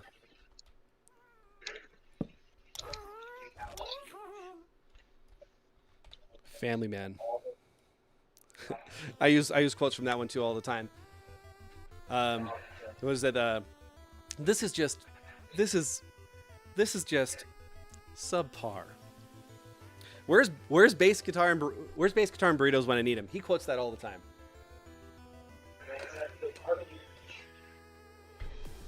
Part of those facilities. All right, come on now. We got a big branch here. I feel like I'm Bob Ross in the air right now. We've got a. You know what? Here he lives a happy little branch here. Just goes, shoo. Say it with me now. You gotta make the sound effect now. Shoo. I put your lead in the chest down here. Can I get a lift up to one of the branches? Yeah, sure. I'm coming down. They said the same thing. Stuff like that. Walmart does the same thing. Yes, they pay for. Hop on board, Blue. Not by state. How? Oh, I guess that's how. Alrighty, up and away. A bass guitar is here watching. Oh, love it. Okay. Go ahead and press shift to dismount, and then you can get off. And do your thing. Very nice. All right, let's go take a look at that branch and see how it works. Bob Rossification, yeah. So we're placing down we're placing down these right now. We're just gonna tap them in. Okay, we gotta use the number 3 brush. Let's get that blue phthalo on there mixed in with the verdant green. Yeah, yes, that's what we're gonna do. Yeah, let's tap it right in. Just tap, tap, tap. We just want to lift it off the canvas there. oh man, when they released Bob Ross on Netflix, I was a happy camper for like the next 2 months. I slept so well. You know, there's like a Twitch channel that has all his stuff, right? Well, this was like 8 years ago, and I didn't know Twitch existed, so. That's We true. know now. Dun, da, da, da. Is it just like live all the time? Bob Ross live? Yeah, it just streams all the episodes like all the time. Cheers to you. Oh, It's great. Well, that's cool. I did not know that. I might have to rely on that in the future at some point. Show my kids. You guys need to learn the wonders of we don't have mistakes. We make happy little accidents. Happy little accident. Happy, and they're always little. Isn't that right? Happy. I didn't know that we were talking about Marvel. or if this company has one winner, yes.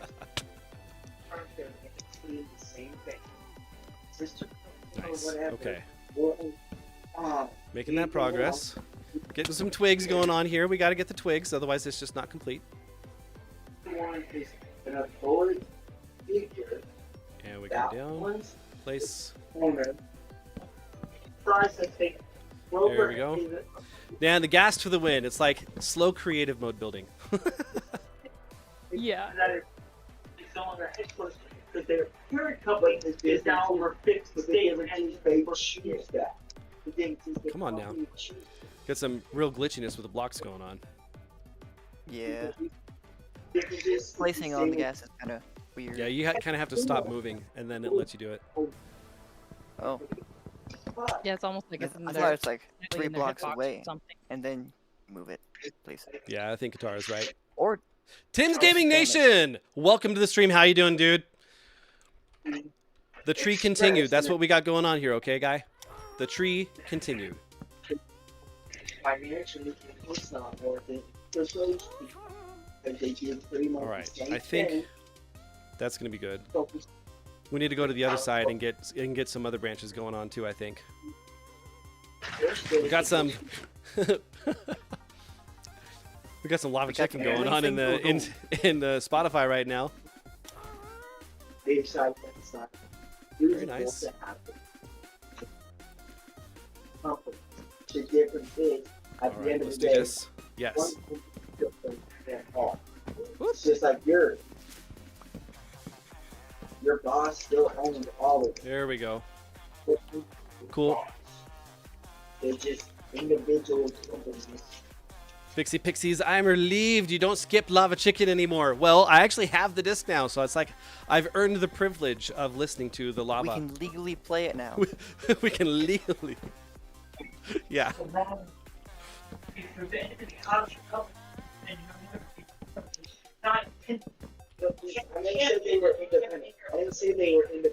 There we go. What is that talking that's going on in the background there?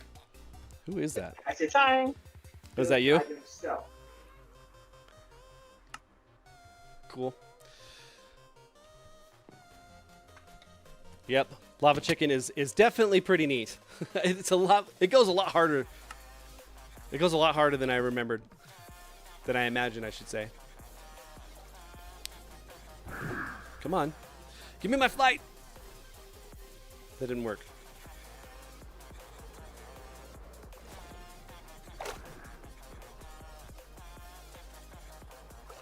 Tell you what, the timing on the spacebar on the Trident Riptide is a little weird when you're not in one deep water. Yeah. I think it's just Geyser being itself. You think so? You're probably right. Yeah. Because every once in a while I get the really good Riptides and I go like 150 blocks up, and other times I can barely get it. Yeah. Yeah. Got advertisements going again. Spicy. Don't die. Love that. That is the best advice to get in Minecraft. Just don't die. You know, it's okay. It's like, you know, just tell people, calm down. It definitely works. Don't do it. Yeah, especially in Minecraft. It works every time. Very much so. Mm-hmm. Nothing works better. Whoop. Chad fell down. Oh. Guys, Chad fell down. No. Wait, do you know that reference? That is one of my favorite movies. You know that thing you do? As it should be. Ah! That is one of my favorite music movies. Oh, see, this is why we get along, Atara. This is why we get along. It is my most favorite movie. Like, I quote that so much. Oh my gosh. Oh, I can. Someone's gonna understand me on here. Even more so. Next thing I'm gonna know, you're gonna tell me I'm speaking gibberish. Oh my gosh, yeah. We saw that movie after I think it came out on video, because you know I'm old. Right. And yeah. As you do. And we watched it, and oh my gosh, it was just so hilarious. I had to watch it like 5 times just to figure out what was actually happening there, because there's so much happening all at once. And then the music is just incredible too. Yes. It was actually the first drums, the drum part that I actually learned for a real song was That Thing You Do. That's awesome. That Thing You Do. What do you know? Do you hear that, Barley? Do you hear that, Coffee Lady? Atara's on the cool list now, for sure. 100%.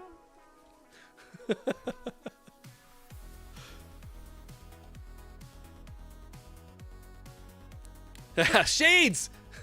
Why are you wearing sunglasses? Do you think you're cool or something? Well, I mean, I am the drummer. Oh, wow, that's awesome. And I need to watch that one again. It's been a while.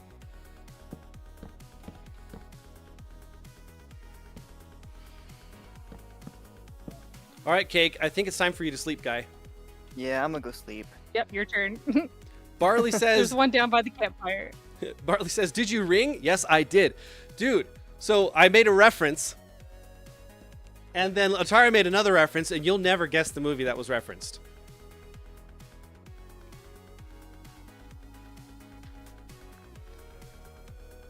But I'll give you a big hint. I'll give you a really big hint.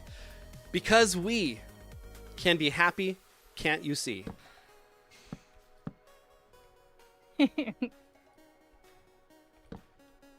Yeah, you get it? Oh, she got it. That thing you do. There it is. Okay, so for those of you watching, if you haven't watched this, it's a movie from like 1998, 99. It's got Tom Hanks in it. He wrote it, starred in it, directed it, and wrote some of the music on there. And it's the story of a one-hit wonder band from the 60s. The music is incredible. It's got Steve Zahn, who plays the comic relief because he's amazing as comic relief. Tom Everett Scott, Liv Tyler, and then I can't remember the other guy's name. But it is amazing.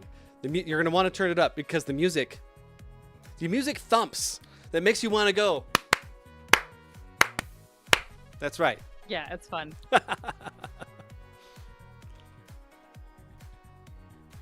Yeah, I really enjoyed that movie a ton. One of the very first things I did when I got together with Coffee Lady was I showed her, you need to see this movie.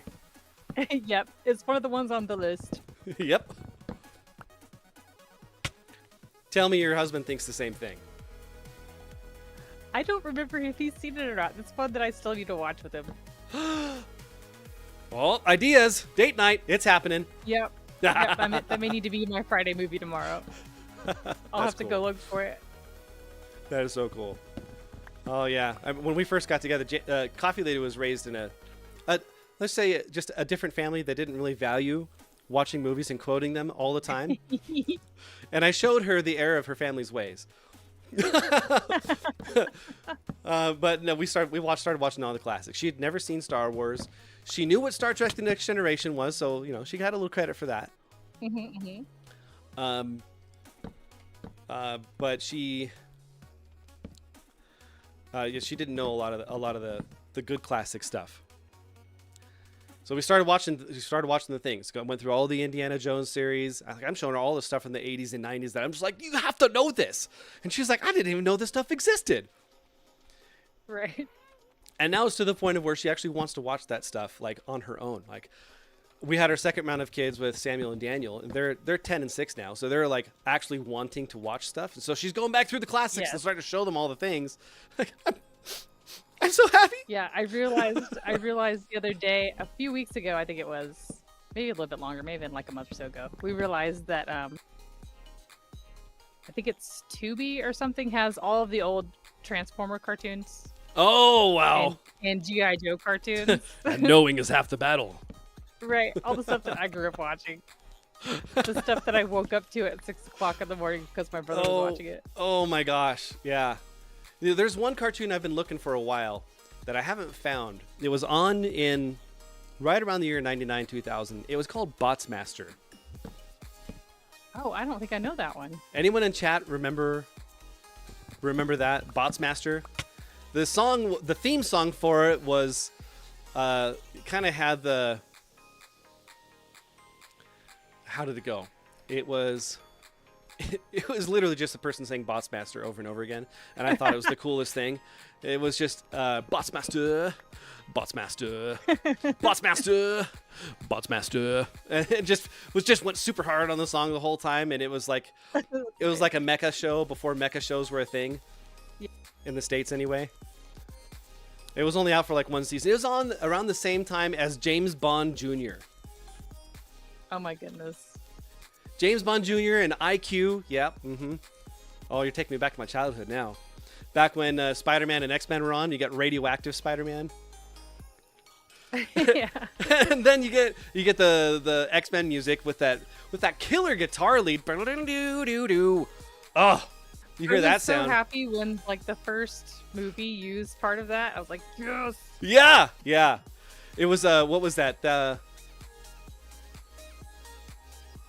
Was that the Multiverse of Madness? No, it wasn't. No. It was one of the first X-Men movies. Like, did they actually use it? I thought Bryan Singer did something different. I think with just that. in the credits. I think they use it in the credits at the end. Oh, I missed that. Okay, yeah, they used it again later on in Marvel when yes. they did the Doctor Strange, the second movie, and they had Professor Xavier come out with with the yellow Yes, chair that's and right. everything.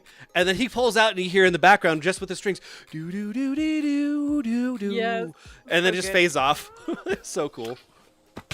Hey, Maestro, Hey, what's up? I got something for you. Ooh. Oh, I can't put it there. Whoa, my guy! Wow, that's a lot of them. Take some. Did you? Take some. Don't threaten Whoa. me with a good time.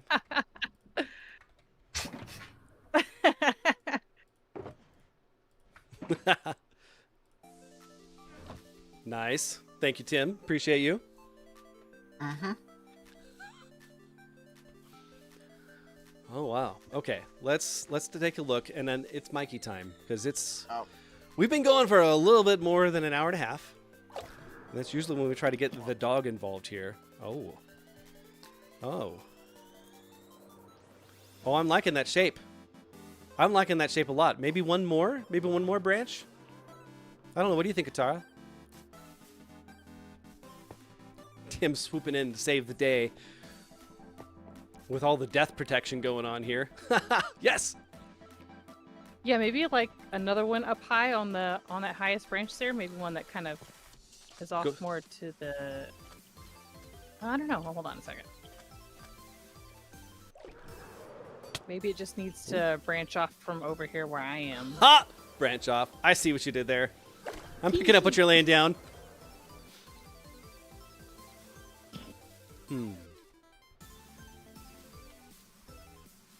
So where were you thinking? 1 second. I'm like underneath it.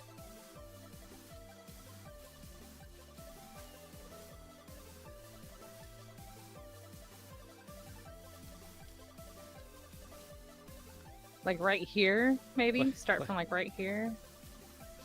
And go like off to the right a little bit? Or what are you thinking? Yeah, over there? Yeah. Okay. Yeah, I think so. Because you don't want it to like overshadow things too much. Yeah, I agree. Like, to be honest, sometimes the branches do actually like intermix some. So maybe if Yeah, I that's like kind of true. approach that a little tiny bit, maybe that wouldn't be the worst thing, but okay, yeah. Let me kind of just do the little shoot here.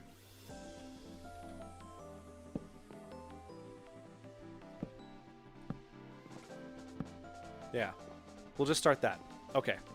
All right, I'm going to go get in a safe spot and then we're going to get the dog. Cake, can you get the dew? Oh, Tim, yes, dude, I'm so sorry. I will absolutely break that shulker box. I forgot. Oh, right. There you go, Tim. Boom. Thank you. Thank you, Savior. Appreciate you.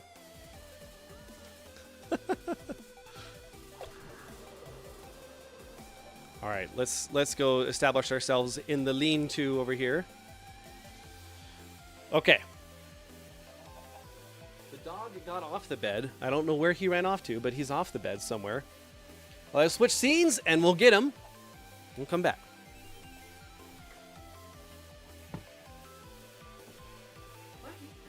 Hey, buddy.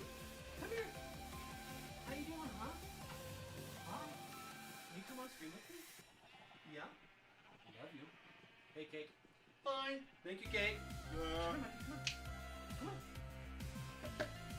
Come here. Come on. Right here. Right here. Come on up. Come on up. Gotta scoot over to let the dog in. Come on, homie, buddy. Come on, Mike. Come on, come on. Guy, I don't really want to do this, okay? Stop trying to make me do this. You gotta lean him forward, not back. All right, come here. There you go, buddy. How you doing? Welcome to the stream, Mikey. Love you. How you doing, man? You doing all right? You doing okay, Home Slice? Let me angle the camera down just a skosh to get him in. Alrighty. Such a good boy. Here's the dog. Look at the dog. I'm All right, back. get all the Mikey's a good boy in the chat. Mikey's a good boy. He is a good boy. That's right. How you doing, man? Yeah, you doing all right? My wife got him this new canned dog food, and he was just loving it the other day. Changing up stuff. Yep, like a little different flavor of things. And then I also made a manicotti for some birthdays, and it was It really was good. awesome. And so he Nice. was licking those plates, and he's loving that. And then my wife made a second batch of manicotti when I was at work. I just come home, and then there's just magicness that's just sitting there waiting for me. My dog's like, "You're gonna give me some of that, right? Right?" This guy. You want to have You some like chicken, buddy? manicotti. Hey, Mike. Look. I see you Wanna like have some manicotti. We love man. There you go. Oh, look at that. Oh, ho, ho. You want to stay up here now, huh? My wife brought me up some fried chicken. And the dog's all like, "Oh, you know what? You're Turns all of out a I sudden also staying like on fried stream chicken." here sounds really good." Yeah, that's right. You like that chicken? That's some pretty good chicken, buddy. Yeah, there you go. Oh, you're hungry for it. I see that. Dude, yeah, so the manicotti that we make isn't like normal manicotti. Like, we actually put meat sauce in it, and it's so good. Like, most people, when they do manicotti, like, do a vegetarian version.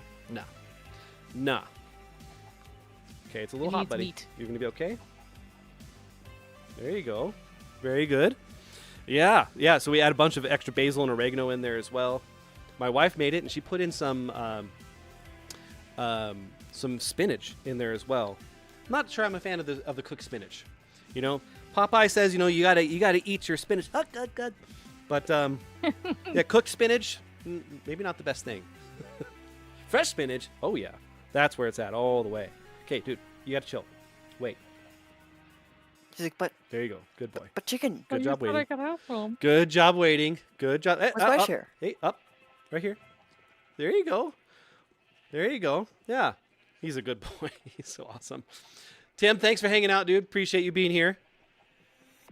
Mikey, dude, come back. Come on. You want to get some more? Come on. Come on.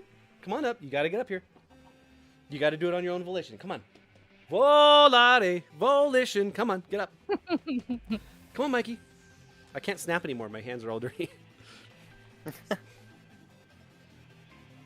Here we come. Here we go. Come on. Come on.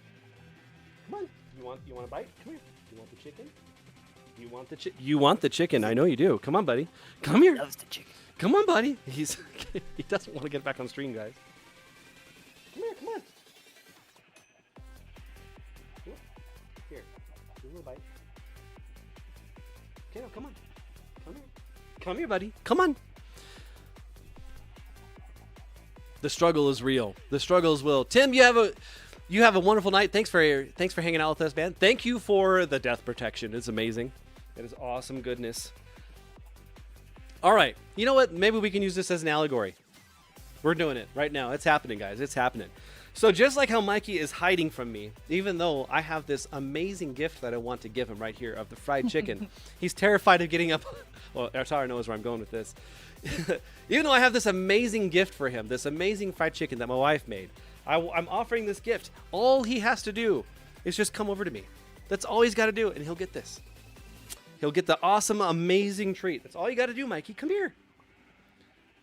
I sit here, and I beckon you to come to me, to your loving master who loves you with his whole heart. +2.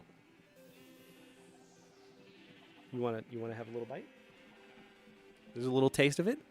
A little taste. Yeah, you tasted that. You want to come here a little bit more? A little more? Nope, it's not happening. So this is definitely kind of like how our relationship with Christ is, huh? He tries to lead us to places where maybe we don't necessarily want to go, so he can give us great things, so he can lead us to great things, so then we can also be a blessing to others. Sometimes you just have to listen. You have to follow that prodding. You need to go get that chicken. He's holding it out for you. It smells amazing, and you can trust God. He's going to only lead you into good places. He's not going to take you into the pit of hell. He's going to take you to where you're going to be useful and where you can actually be a beacon. You can go be the witness to others, and you can eat that chicken. Go eat the chicken. Mikey, come here, eat the chicken. Do it. He's just laying at my feet, just staring at me like, you've got to come to me, buddy. I'm done. I just can't do it.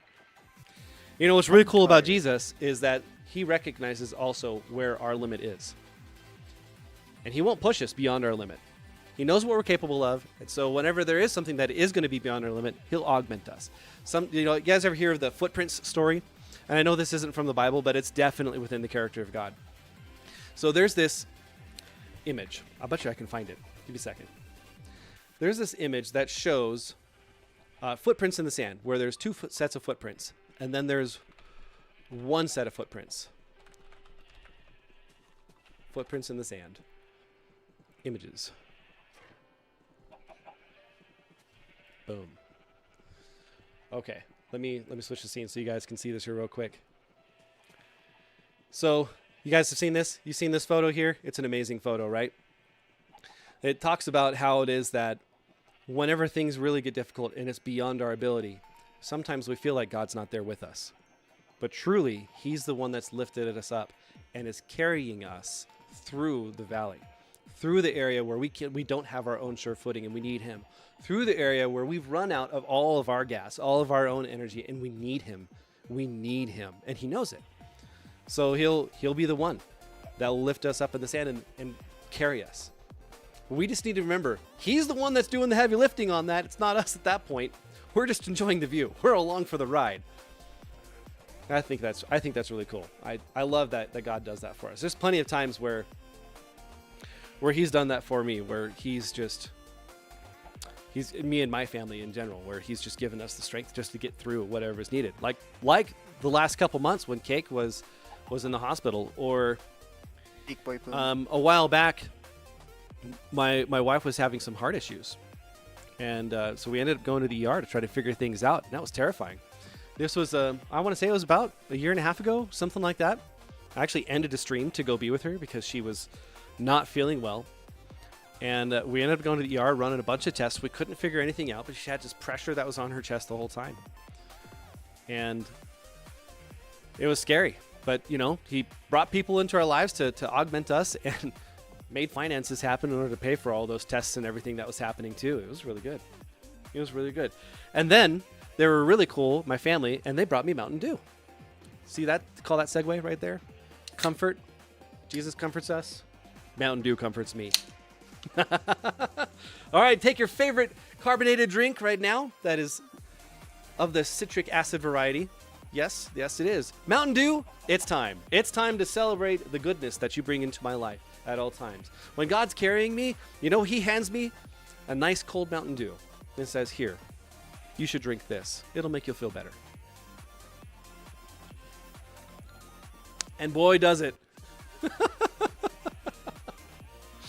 One day, guys, Mountain Dew will come and sponsor. They'll come and sponsor us. They'll go be like, you know what? This Be the Beacon guy, I think he might be worth it. He keeps talking about Mountain Dew. It's like free advertising. Maybe we should throw him a bone or something like that. Ragnarok, welcome to the stream. How you doing, dude? It's good to see you. Oh, yes. Oh, yes. Oh, Mikey decided he wanted to come over. Hey, bud. Mikey, you want a little more? Look. If you're not going to give it to me, give it to me. You want to have another bite? Here. Oh, I dropped a little bit. There you go. You're getting a little closer. Getting a little braver. You want to come over here and have this bite? Pull it. Be gentle. Whoa. Yeah, he came over to me, guys. There it is. Oh, look at that. Good boy, Mikey. There you go. You got to be brave. Be strong and be courageous. It said throughout the whole Old Testament. Be strong and be courageous, guy. That's right. Thank you, Mikey. I'm glad you decided you wanted to partake. I have all the good things for you, buddy. That's right. Vinny says, I guess it's time for me to pop open a ghost. A ghost? Is that an energy drink? Because this is my energy drink of choice. Mountain Dew. Yeah. You can tell I drink those all the time. Nope. All right, so hey, we haven't done this yet today. If you guys are watching this, please make sure you hit that thumbs up. like the video. Like the video. And then go and comment down below. This tells YouTube that, hey, this is actually pretty good. I think I should send this to other people. Plus, on top of that, I actually like reading your comments. I know, shocker. I like reading your comments, and I usually respond to all of them as well. So if you guys have anything you'd like to share, like any testimonies that are going on in your life, any good news, praise reports, or if you have a prayer, you want to get it down there, go for it. Then make sure you subscribe to Dark Maestro as well. Subscribe and become part of the army of light and join us in being the beacon for others.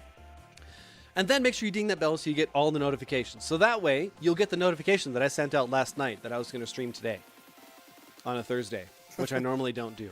So that way you'll be like, oh, I got to go get Maestro time. Let's go.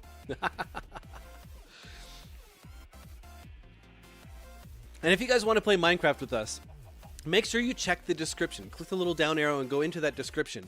And it'll give you the link to either XP Church's website or the Discord. When you get into the Discord, make sure you specify your role as Minecraft. It'll ask you some questions about faith, like, are you interested in faith? Are you not? Do you want to be involved in the church? Are you just looking for a Christian community?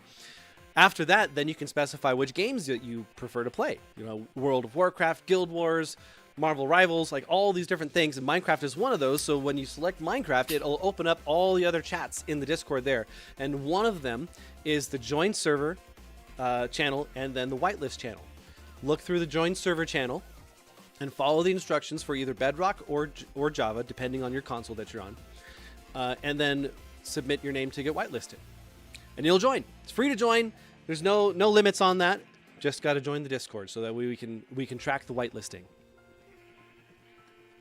It's good times, guys. You want to come back up here and hang out for a little bit? Mikey? You don't have to if you don't want to. I just like having you nearby, buddy. You're a good boy. Yes, you are. You might try again to connect finally one day. You know, I'm pretty certain that it's got to be working in some way.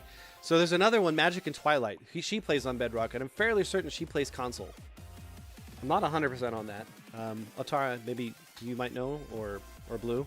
I'm not 100%. But she plays as Alethea. And I'm fairly certain she's on there. So she had issues with the Bedrock Connect as well, and then it got fixed at some point. So maybe one of those DNS settings will work again the next time you try it. Hopefully. Now, hopefully, I can make some time. My family can make some time and meet up with Vinny when we head out to the West Coast. Guy lives about 3.5 hours from my in-laws. That could be a thing. I would like that. I would like that a lot. Switching back to game mode, guys. We're gonna keep going on those leaves. We gotta make all the progress, okay? I really want to make sure I can tell Rhino Mealer and say, hey, you can now add the portal, sir. Do it. Add the portal. Do it.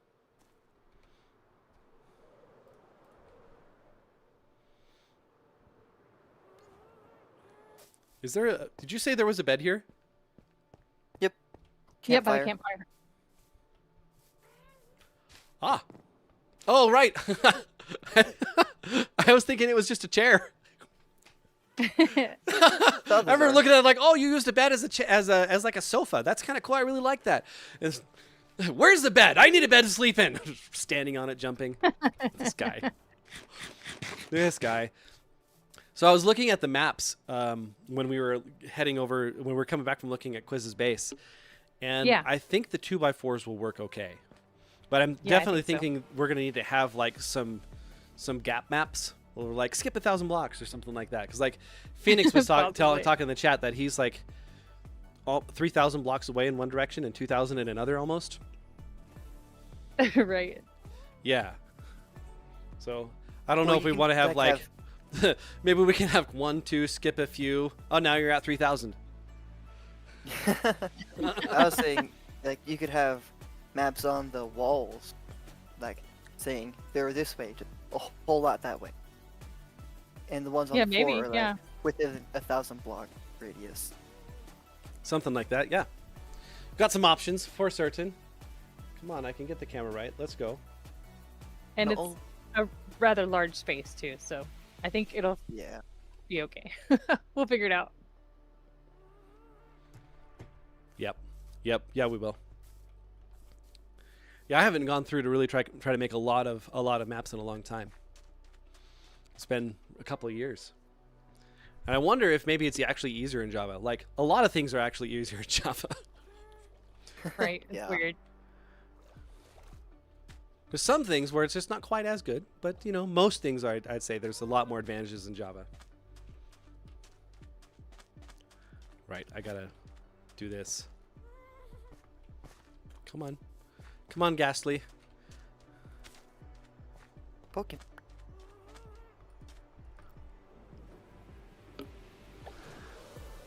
All right, come on. Come on now. Stick the landing. Do it. Got it. Do it.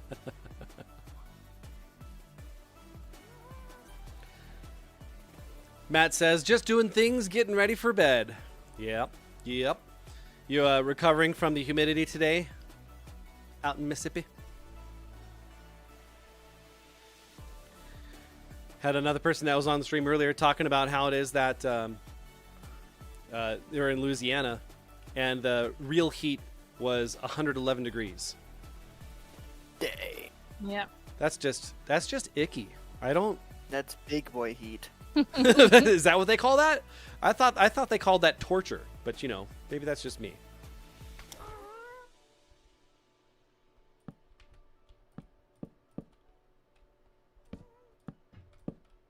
Days like that are definitely why AC was invented. Yes. Yes. They call that heat Arizona. They call that heat what? Arizona. Oh, okay. Yeah. That's true. Yeah, you guys touch 120 sometimes. That's just nuts. Oh yeah. They sent me out to Colton last year, which is about 2 hours east of LA, and it was right at the end of spring, beginning of summertime. And so I'm leaving Cheyenne. It's like, you know, 70 degrees, 72 degrees, sometimes 50 degrees, sometimes 30 degrees. Yep. And then I land there in Ontario and I go out and it's 90. Like, dude, it's May. What are we doing?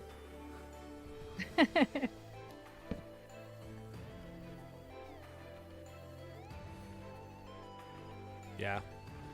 I kind of like living here. It's a little, although it does get really, really cold here. I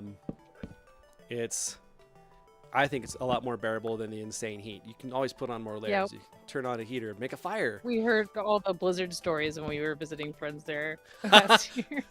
Yeah, blizzards are a thing. You know, you go to Dairy Queen.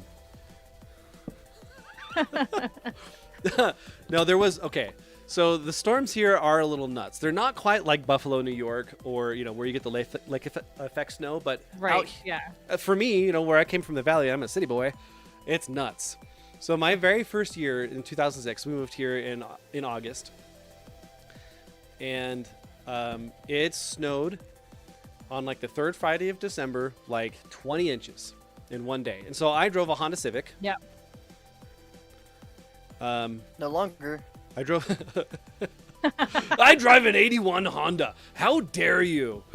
No, I had an 06 Civic, and so I wanted to go check out the snow. I gotta go look, guys. What is going on here? This is cool. I love this snow. Can we look at the snow, please? This is awesome. And so I went, and I'm working at Chili's, so we go into the parking lot because like, I'm gonna go look in the parking lot, guys. And there's like 6 inches, 8 inches of snow everywhere on my car that has 5 inches of clearance. That's not a good combo. In the words of Iron Man, not a good plan. Not a good plan. Not a good plan. Yeah. So, yeah, I got stuck. Totally got stuck in the snow. It was like, 10 degrees outside. So I had one of the kitchen managers and a cook came out trying to unbury me. They couldn't get it. And then up drives this 99 silver Ford F-150 and out walks my dad. I had a feeling you might get stuck. How did you know where I was? This is before the GPS days, okay? There was no Find My iPhone. There was just, I have a feeling. He just saw me, came over, pulled me out. You should go home. Okay. Thanks, Dad. Love you, Dad. But yeah, that was my first experience of winter here. And then it snowed every Friday for 2 months. Friday. Not Tuesday. Not Wednesday. but Friday. Free heat day. Yeah. It's just interesting how that worked. Yeah, so that was the first jaunt. Everything shut down that day except the airport and the military base, of course. Well, it's the military base. And then, so then every couple years, every few years, we have a really good snowstorm. And I want to say it was 3 years ago, something like that. We had a massive snowstorm after Mother's Day. So, you know, end of April kind of thing, beginning of May. Yeah. And of course, yeah, it's April showers bring May blizzards. That's right. That's how we do it in Cheyenne. Yeah. We There had was at least one family talking about too many of their kids were in shorts. Yeah. So we had a 31-inch day. And it was wet, cloppy snow. Like crazy. it was Average. 30 degrees outside, and it was just snowing like the dickens for 24 hours. So I actually got snowed in at work for 46 hours straight. I slept on concrete. I hated it. It sucked. And then I went back to work the next morning after I had a fitful rest of 2 hours. It's like, well, what am I going to do? Stay here? I bet I might as well work again. Whatever. And Already here. What else am I gonna do? yeah, seriously. I felt so bad. There was a lot of people that were stuck that were there. There was like 6 managers and 40 associates or something like that. We called it the Wow. legendary 47. And we have this big poster up of photos of us trying to dig out. I remember, so I worked the night before, and I knew it was going to get rough. I knew it was going to be a rough day. So I wasn't sure if I was going to be able to make it back to work the next day, and we had already planned to stay at my parents' place in town. So I go pick up my co-manager, who lives like 2 minutes from the DC. And I give him a ride into work, and it's like 3:30, 4 a.m. in the morning. Trying to figure it out, just trying to get there. So we get in there, and we get to 6 a.m., and I'm trying to leave, and then 2 other people are trying to leave, so I'm going to go give them rides home. So I get it. My dad let me borrow his silver truck because, you know, snow. And, well, we didn't make it out of the parking lot, but it wasn't because the truck failed. It was because 15 cars ahead of me, there was another sedan that was like the size of my old Civic that got stuck in a 1 foot, 2 foot drift and then couldn't get out. And it was snowing 2 inches an hour at that point, 3 inches an hour. So him being stuck for an hour, everybody got stuck. Yep. Oh man, it was not good times. So that shut down the city for 3 days. Like the freeways were opened up after about a day, but like everything shut down. People were just like hunkering down in there. I remember like driving the company truck and just plowing with it, just trying to clear out the driveway, and then up comes this F-350 with the tail, the bed removed, and he's got dualies on there, just going over everything, having the best time, just trying to just rescue people. He's just driving, just going right by me. Like I'm plowing. He just waves his hand out because, you know, Wyoming does Wyoming things apparently. Yep, that's what you do. It was the most surreal thing. Like, we got 3 feet of snow everywhere. Here's a guy just driving on the side of a hill, kind of leaning sideways a little bit, and he's just having the time of his life. Yeah. And I see him go to pull Southeast someone Texas out, does that and he's for water. wearing a tank top. Oh, Of so course. it's It short? was 10 at that point because it had stopped snowing, and it finally got cold. Guy. Only in Wyoming. Goodness. You see, he would have Totally. been warm if he was wearing shorts. Ooh, Shades died by his own axe from a zombie. No, Oh, he no, deca- was it- Oh, he What? did? Oh, I thought he decapitated. No, it says Oh. Shadeshaven was slain by zombie using Shades' axe. No. We gotta step up. We gotta. Before Let's get that- ready to roll out. He was burned to a crisp while fighting his Where did you see that? like 20 messages above. And that's how the zombie got his axe. He died first. Blue needs help down. Oh, there she is. I'll get her. Nice. Yeah, this is coming together. This is coming together nicely. Do you have, how many green frog lights do you have?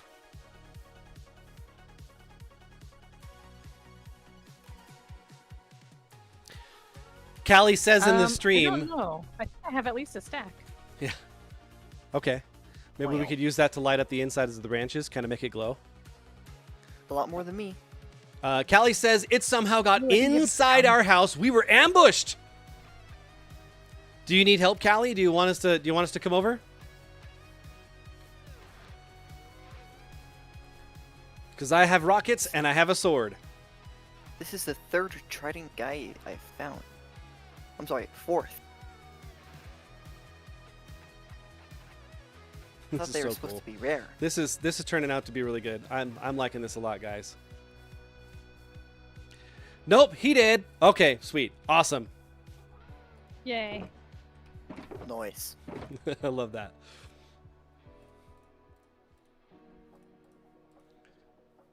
Okay, let's do that then.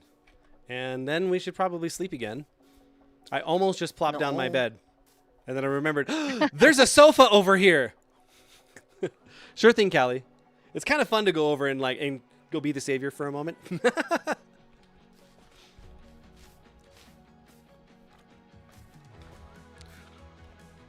Okay. He is unalived. Again. The undead has been Fallen. undeaded. Oh.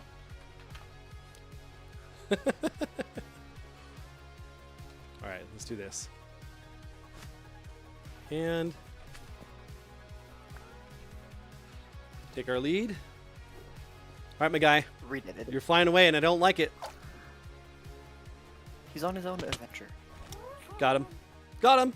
He redeaded. That's a good one, Tara.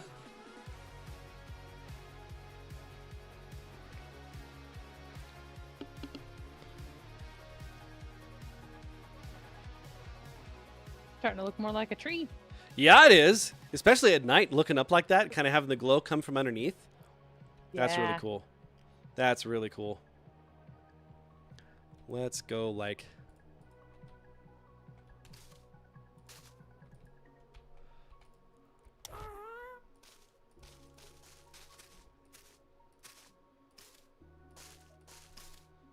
Just placing the greenery, guys. We're leafing on a jet plane right now. This happy. It's my jet plane.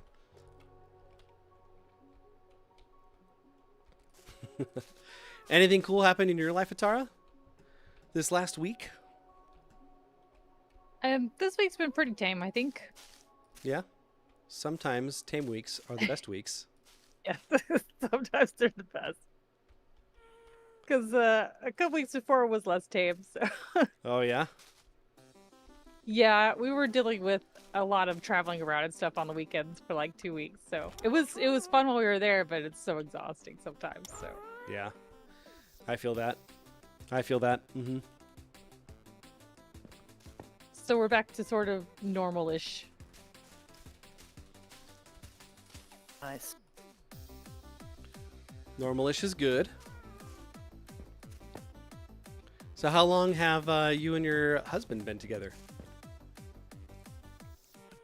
I think it'll be 22 years in January. Wow. That is so cool. 22 years? Yeah.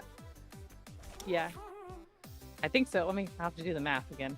So you must We have got gotten married married in pretty young. 2004. Yeah. Yeah. Well, we were both 24. We were a couple of homebodies that got talked into meeting each other. We joked Yeah? that we were an arranged marriage because we're both. We had to be talked into talking to each other. So is it mutual friends that hooked you guys up, or? Well, our parents knew each other. Our parents met at a conference and we're like, you know what? We get along, and I think our oldest kids would get along. And they tried kind of dropping hints like, you know what? You and he should be like pen pals or something, because he was in the Pen- army at the time. And I was like, Yeah. this is like, I don't need a pen pal, Mom. 2000. I was like, I mean, sure, okay. But I didn't. And then we were all I was at a conference with my parents and some friends and at his family's church. And he had just gotten out of the army. And so his dad introduced us, and we were both just like, hi, and went about our business. Okay, Ross. Right. We were just super shy about everything. And then I guess later on that spring, one of our friends from that church was getting baptized. So I drove up there with some of my friends from our church. And we all ended up at someone's house, like as a little get together, hangout that weekend. Uh-huh. And started talking about books. And he and I like the same books. Okay. Because of course we do. So we hit it off over talking about Starship Troopers. Nice. Okay. And then the following week, he called my dad and asked if he could talk to me on the phone every week. And we started talking and hanging out and stuff. And about a year later, we got married. Wow.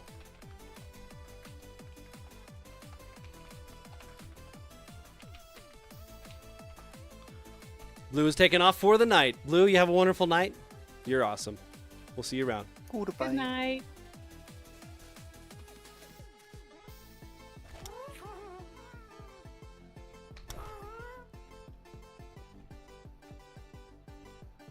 Can I reach? Can I reach?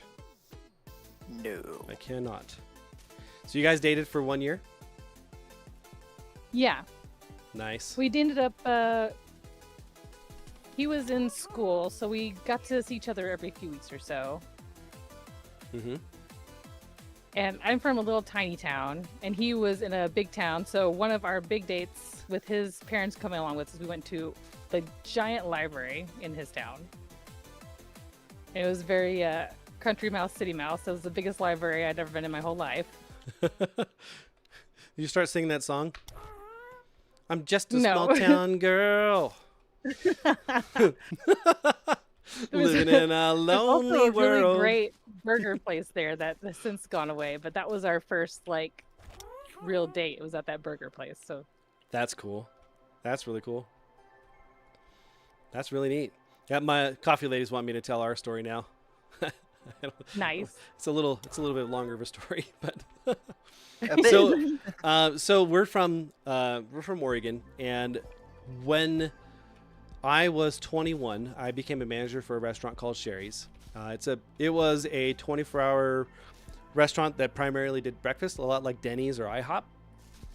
And Okay, she was a server at the restaurant that I ended up being a manager at. I had gone there to go help supervise on a day after I had been granted that kind of ability, and I saw her and I thought, wow, she's really pretty. And then I've got the manager privileges, so I'm looking up, and she's her emergency contact boyfriend. Okay, well, not that one. Got it. Okay. But she was a really hard worker, and I really liked that a lot about her. That she also never let anything get to her, like ever. You talk to servers, and you'll hear the stories about how that the table was just so mean, made them cry, kind of a thing. She never, ever, like had those moments with people, and it wasn't because she didn't care about what was going on. She's like, it's just food, and they're just being idiots, and I don't need to.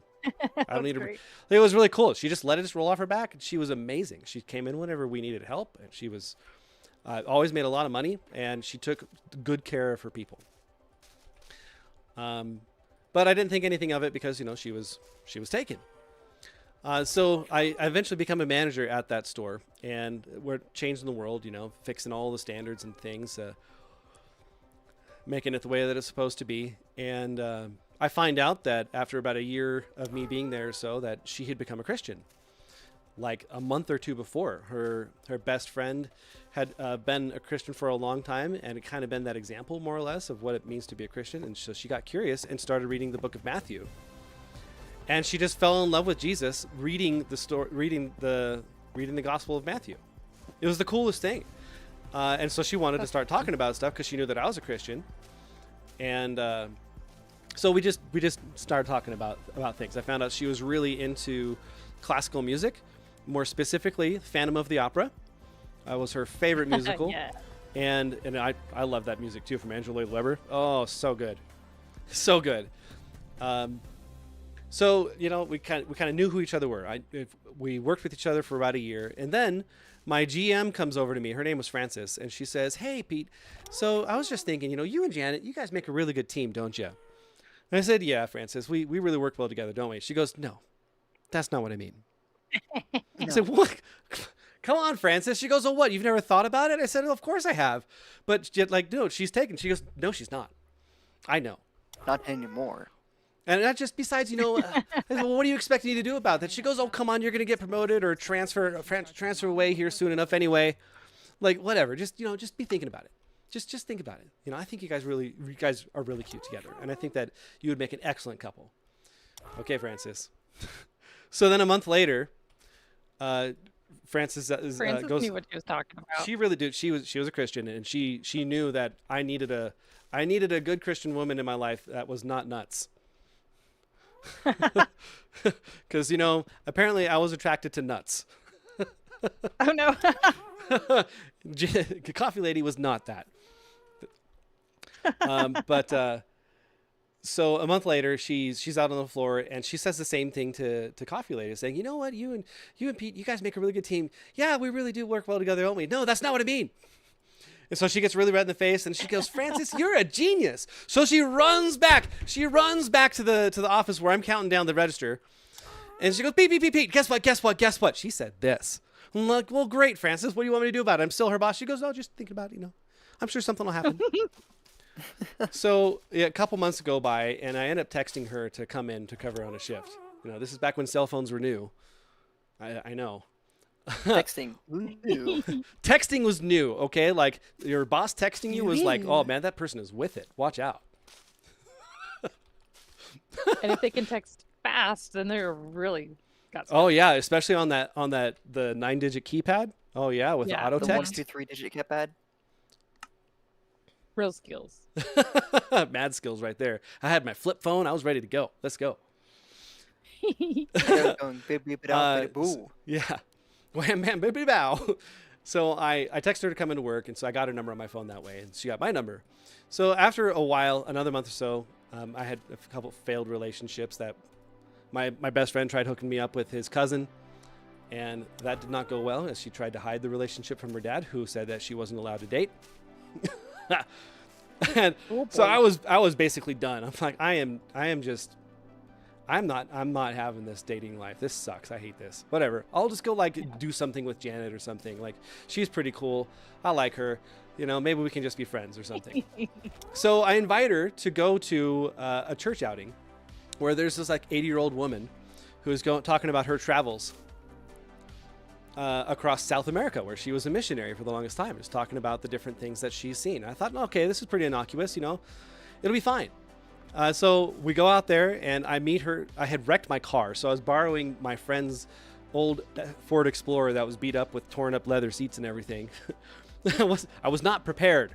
I was not prepared. Okay. We meet at a Starbucks just to link up together, and she's wearing this summer dress and she's looking amazing. It was so cool. And I was not thinking this was the date. So I'm standing there in my shorts and a shirt similar to this kind of thing with my Bible under my arm, like, I'm a Christian boy. Let's go listen to a missionary talk. And she's ready for a date. And I'm just not. I'm not copping a clue. I think, oh, she just looks really pretty. For you. Yeah. Well, look, okay, I was kind of dense. Okay. Remember those commercials? Thick-headed? Yeah, that was me. I didn't see things. I wanted to. I just didn't. I love it. So we go to this event and we're sitting next to each other, and then somehow my hand ends up on the back of her neck, just kind of like playing with the little hairs that are right there. And I don't remember what that lady talked about. I just know she talked about being in Brazil for a brief period of time. I was very distracted. I wonder about what. Yeah. So then we finished that, and I said, "So hey, we've got some options. You can go home. I can take you back to your car. We can go hang out at Starbucks, or we can go get some food. You want to go get some food?" And she said, "Yeah. Let's go get some food. Where do you want to go? You want to do Olive Garden? That sounds great." So we went to Olive Garden, and I had my chicken fettuccine Alfredo. She had steak gorgonzola, and it was amazing. We sat there and we ate and we talked for 2 hours. Finished the food and presented more options. All right, so hey, Do you want me to take you back to your car so you can go home, or do you want to go back to Starbucks and hang out for a little while, or do you want to go back to my place and we can talk some more? She goes, let's go back to your place. Okay. So we did, and we talked for a couple more hours, and I just felt this urge to kiss her. So I leaned over and I kissed her on the lips real fast, just like, I don't know. And she goes, "You want to kiss?" Yes, I do. Then we made out for like the next 3 hours, and it was magic. Like seriously, Sleepless in Seattle style. It was magic. Oh my goodness, it was amazing. So I got like 2 hours of sleep. Went to work the next morning, and my cook, his name was Magico. His real name was Madrigal, like the Casa Madrigal, but he went by Magico. Yeah. So he was my graveyard cook, and he was a solid dude. This guy knows how to crack all the jokes, was really good at his job, fast, efficient, quick, everything tasted good, clean. Somehow we lucked out having him on the team. So I walk in, and he goes, "Hey, Pedro, how you doing?" And I'm doing all right. He goes, "I know what you're doing. I see that smile. You were out with that girl, weren't you?" And he says her name. I'm like, "Dude, how'd you know?" He goes, "I'm magical. I know everything." I still, to this day, I don't know how he knew, but he knew. So I called my boss, and I said, "Hey, so I kissed Janet, and we went on. It turned into a date. It wasn't my plan. Be gentle, please." So they immediately transferred me like the next day to another store, pending my disciplinary action. Because you don't date your employee. That's bad. Don't do that, okay? Right. So I go back to where I had trained. My training manager was there, and trying to figure out where I'm going to go. And so the VP wanted to fire me. My district manager wanted to write me up. My training manager was just like, "I'll just give him a slap on the hand." Like, it's not like it was intentional or anything. So they gave me a slap on the hand and said, "Make sure this one counts." So they sent me off to another store, and I started revolutionizing that store too, and have a good time, and making things happen. So we're dating for a couple of months, and so then this is where the story gets a little intense.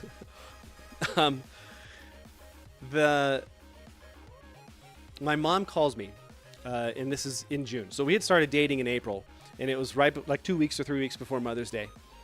And so maybe the first or second week of June, my mom calls me and says, "Hey, Petey, I need you to promise me something." And I said, "Well, okay, what's the promise?" And she goes, "No, you need to promise me before I tell you what it is." I said, "Mom, that's not how that works. You can't have me promise something when I don't know what the promise is, And so then she gets like this screamy like feeling inside. So she says like a little more terse, like, "You need to do this." And then something inside me turned. And I'd never felt this before. There's something inside me like twinged a little bit, and it was like "You need to listen to this." Like there was no audible voice, but it was clearly that was the impression that was being given. So I trusted it. I said, "Okay, I'll bite. I promise." "What is it?" "I need you to promise you're going to move to Wyoming by September." What? That's what I'm promising? What is going on? Why? So she told me the stories of she told me the whole story. She was having dreams that if me and my brother stayed in Wyoming, or stayed in Portland, that we would die. And she's had a history of some of her dreams coming true. And so, Wow. well, not a risk I want to take. Death is Right? not the way. What? And so I decided to do some reading because, I'm always going to confirm stuff. And trusting that, the Lord is going to impress on my heart to listen to my mom for a reason. It's not just going to be because. So I open up the Bible, and I open up to Ezekiel. "I'm sending you to the desert, to an obstinate people." And then I open up to Exodus. "And they wandered in the desert for 40 years. And then in Jeremiah, "They had us wander in the desert for 40 years. And it's just like all these different things about desert. And then I find out that Cheyenne is referred to as the high desert. Yeah. Okay, God, I'm picking up what you're laying down. I'm seeing it.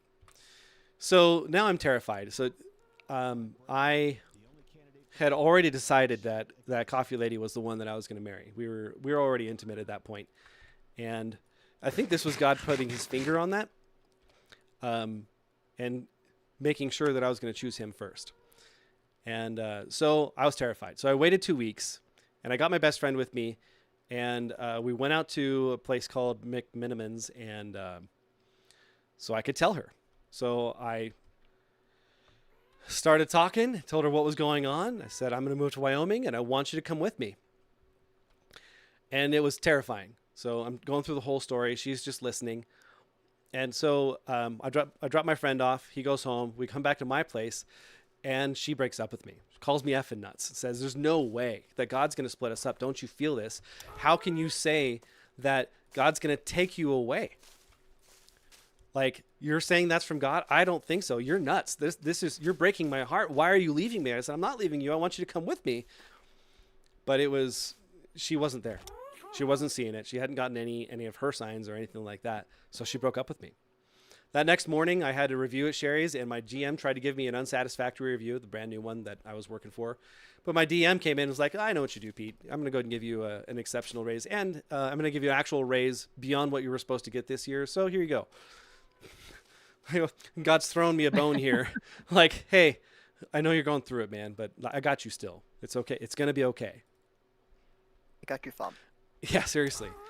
And so then Janet texts me asking how I'm going. She had finals that day for statistics, and it was she wasn't doing so hot in that class, and so she was kind of frustrated. Plus, with us breaking up, she was very distraught, as I was. And so she gets a hold of me a little bit later and says, hey, so I'm not moving out to Wyoming, but I do love you, and I want to be with you as much as I can before you go. So we're gonna break up, or we're not broken up now, okay? I'm like, okay, maybe something will come from this, but I'm not gonna get my hopes up. And so we did that. Ooh, I had a little blip. You guys hear me okay? Yep. Yeah. Okay. Just fine. I watched my OBS say, I'm reconnecting. I lost some frames. 647 of them. So it was a few seconds. Chat, you still there with me? Chime in, chat. I want them to be here for the story.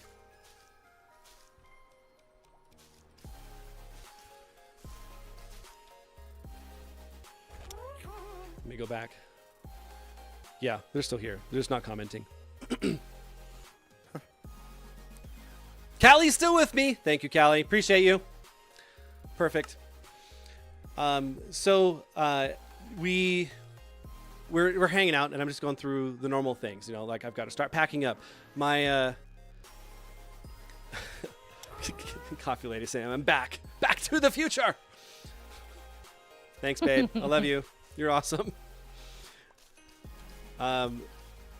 So we're just being with each other as much as we can, and I'm counting down the days until I'm actually going to go, expecting her to fully just, end it, break up with me. And I'm expecting it to be a little bit earlier too, because why would you push it all the way to the last day? That's going to be extremely hard.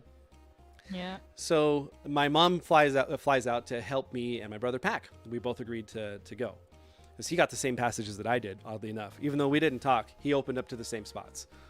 That's crazy. Yeah, it is. Very. Very, very clearly God was moving and making and orchestrating things, and it was a definite confirmation of my faith, that's for sure.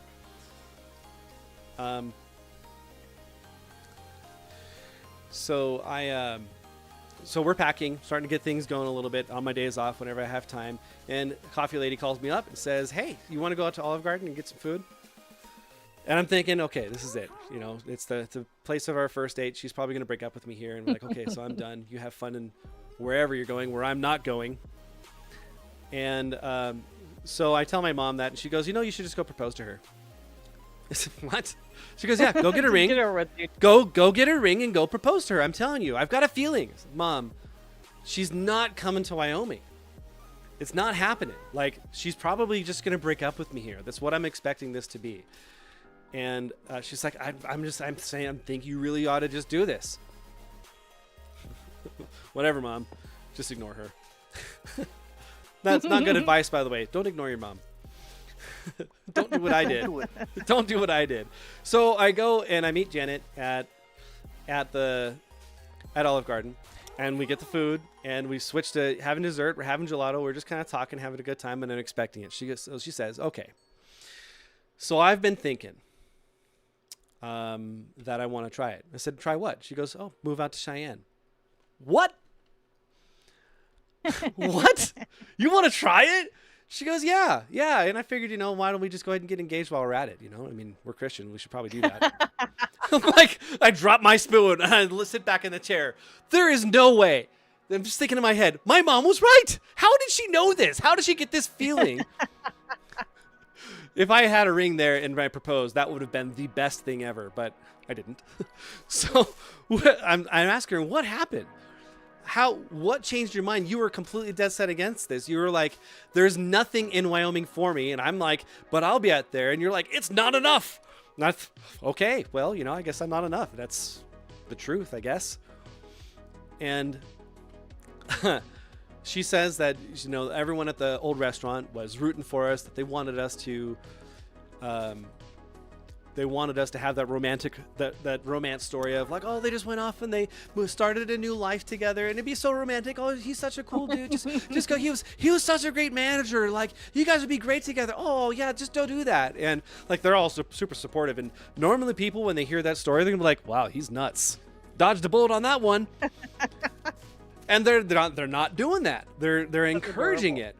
And so then as well, her family, who I had met once, I went to their place and I had dinner, and her dad made us steak, and it was amazing.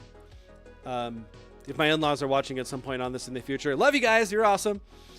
I met them once, and one of the things on my checklist of like, hey, I'm looking for a mate is I need to be able to get along with their parents. They need to love me, and I need to be able to love them. And then the opposite way around as well. My parents need to love my future wife. It's important that they're going to be able to get along because I come from them. And if they don't like each other, then bad things will come from that. So it went really well. The meeting did with them. But it was the only time, and it was like 2 months before. Or it was like a month before or something like that. We'd been together for, I think it was 3 weeks before she invited me over to have dinner with her family, and it was really sweet. But so I did not expect her parents to be on board with anything at all, and her dad was very, very much so. I'm not participating in this. You guys, you do you, kind of thing. And that's kind of his MO of what he's done for most of his life, and which was surprising nonetheless. I expected it to be more like, you better get away from that guy. You're not moving 1,300 miles away. Come on. But instead, what happened is that she went out to lunch with her mom a couple of different times. And she goes, oh, I really like Pete a lot. I just wish there was a way for you guys to be together. And then Janet's all like, yeah, I wish there was too. But, he's moving to Wyoming, and so that's just not an option. Like, I can't do that. And she goes, well, I just wish you guys could be happy together. I wish there was a way. She's a very passive person. She never states anything directly. Mom, what are you saying? Oh, I don't know. Whenever I see you guys together, you're just so happy. You're just so happy. And I just want you guys to be happy. Mom, the only way that's happening is if I move. Are you telling me to move? Well, I just want you guys to be happy. So she goes home, like the next day she goes to work, goes home, and she's praying about it. God, give me a sign. Give me a sign, Lord, that I'm going to move out to Cheyenne, Wyoming. And so she looks up from her car, looks over at her dad's truck, and sees the name Cheyenne. Her dad drives a Chevy Cheyenne, and she had never noticed before that day. Fine, God, I guess you win on this. So that's what changed her mind. So I came out here, I found a place to live, I found a job, and I flew back home, and I went to Zales and I bought a ring. I got with my best friends at the time and had them set up this engagement at the edge of a park. So there's a city on the west side of Portland called Forest Grove, which is on the edge of a forest. What do you know? And there's a park that's there that is kind of on the side of a hill, and it overlooks a clearing where you can see the sunset. So I thought this is the place. This is the place where it's going to be. So I got my friends to make some homemade chicken fettuccine Alfredo and get some good salad out there, some red wine, and some tiki torches, and to line it out where we would show up at sunset, like 10 minutes, 15 minutes before kind of thing. So during golden hour, we're walking up to this, and I'm seeing them driving away, and I'm just gearing up. This is going to be so awesome. Yes, I got the ring in my pocket and everything. I'm, dressed kind of nice, and she dressed kind of nice. I don't think she knew, but I wonder if maybe she had a suspicion that I was going to propose at that point because we were going to move to Wyoming. But so we finish eating, and I get down on one knee, and I propose to her, and she sits there and says, "Oh, I thought we were going to wait till we got to Wyoming." But I thought, and so she sits there for a full minute. I'm on my knee. "Will you marry me?" A full minute. And she goes, "Okay, I'll try it." Well, it's not a no. All right, let's go. So I put on her ring. She goes home. Her mom's like, "What's that? You're engaged?"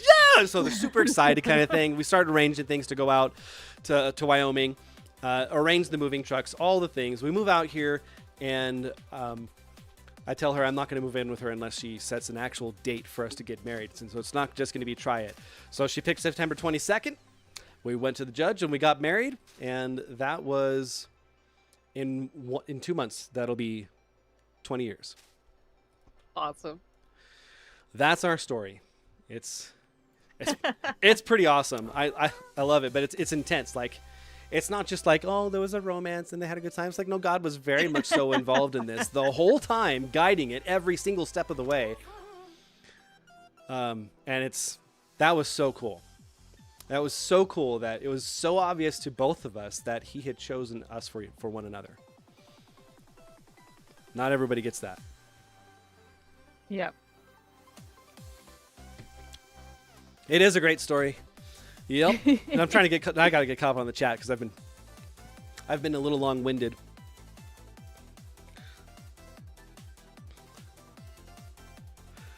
She's saying, how did she know? Talking about Francis, the GM.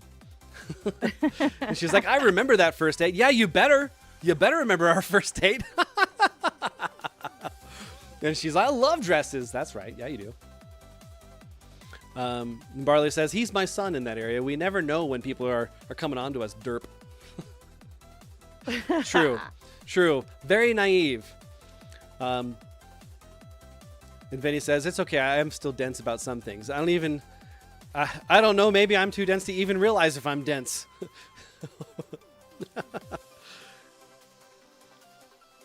And Vixie says, "This reminds me of how you guys predicted Henry asking me to marry him in the future. And I thought you and Barley were crazy." Nope, they were right. Yeah. I'm sure I missed a couple of pieces that are in there. So if you guys need to fill in some gaps, please have at it. But I tried to be thorough. Yeah, one of my friends was super annoyed because my husband basically proposed to me over the phone. Yeah? Yeah, we usually talked like several times a week, usually closer to the weekends we'd talk more, and we had specific times of the night. And I had been at this like teen conference thing, and it was like just like a weeknight deal, and it was all about the Song of Solomon. Oh, wow. But it was like way more practical than you think. It was like, here's all the characteristics of the kind of person you should be looking to marry. You're like, trustworthy? So I'd already been right, exactly. I'd already been seeing him for, it'd been a couple months at least by then. It'd been probably close to 6 months. Mm-hmm. And so I'm listening to this and I'm going, "Oh yeah, that's on the list. Check that." And so all of this is lining up. I mean, it seems like, who else am I gonna be around? Okay. And so that night we had a phone call, and so at one point there was a long conversation. I was just like, "Okay, so we've been doing this a while now. Where are we going with this? Because I'm not gonna just fool around. And I know you don't want to just fool around. And he said, how about January? Oh, wow. Wow. So just went straight to, okay, we have a date. Right. Well, because that's when he was going to be between semesters in school. So Oh, wow. Okay. I was like, yeah, that works. So, it was March 31st. Mm-hmm. So the next morning, I tell my parents, he asked me to marry him last night, and so they just stood there for a second. And my dad was like, They just stood okay, there. What? this isn't an April 1st joke, right? Because I totally even forgot it was April 1st. So I was like, Oh my gosh. No, for real. I got you's good. Oh my gosh. Like there was a second where my dad was like, I could see him processing, like she's not telling us a joke, right? So that was pretty funny. Wow. But one of my friends was so mad that it wasn't like some big romantic thing. He was just like, does this date sound good? Over the phone. Yeah. Yeah, I had a whole, week to get things ready. But at least I was happy I was able to actually pick a spot and actually like go through and do that whole thing. Yeah. My parents, when my dad proposed to my mom, she thought that he was going to break up with her too. Had her meet her at a restaurant, and he gave her a gift to open, and she's thinking, oh, it's just like a parting gift or whatever, something. Okay, whatever, I'll just open it. So she opens it, and there's weights inside with another box. And she opens that, and then there's some more like smaller weights inside with another box. So she opens that, and there's a box and a box and a box. Gets all the way down to the little box for an engagement ring, and then he proposes to her. It's really cool. Yeah. I love that. That's so cute. Every Christmas, my dad would always try to do his best to hide the gifts that he was giving us in plain sight. By the way that he was wrapping it or whatever. And it was really cool. It's one of the hallmarks of our Christmases, where we do box in boxes, or we try to reshape something to make it look like something else. So that way, just got to keep you guessing kind of thing. That's awesome. Yeah. So you said your husband was in college. What did he go to college for? Mostly history, military history. He did English. He thought for sure he was going to be a history teacher. Okay. And then I guess it was 2012, 2013. Mm-hmm. He had been in a mentoring program at church, and they told him that they had a scholarship for him to go out to California and go to seminary. Wow. So we were in California for 3 years, and he got his MDiv, and now he's a pastor at a church here. Oh, wow. Out in California? No, we're back in Texas. We came back to Texas. Oh, okay. Okay. I was going to say, you need to flee Gomorrah. No. Don't stay there. There are some good people there. We loved the little church there that we were a part of while we were there.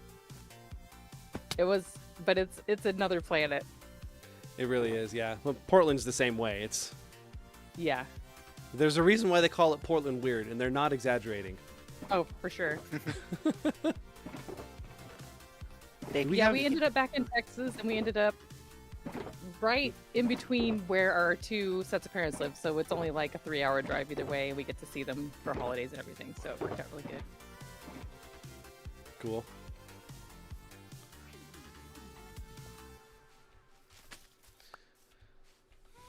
Nice. Not getting a college degree is one of the few regrets I have in life. Something that I ponder all the time, if I should just go back and get it or not. But I was going to college to be a music teacher when I made the decision to go into management. And I can't help but wonder if I had become a music teacher instead, would I have met Janet? Right? Because we were going to the same college, just on different campuses. And then eventually I ended up on her campus on my last semester when I was in jazz band. So there's a chance, but I don't know. I don't know. Like, maybe is that the reason why I didn't get a degree, was to meet her, or did God arrange it that I met her anyway because he had other plans for it? I don't know.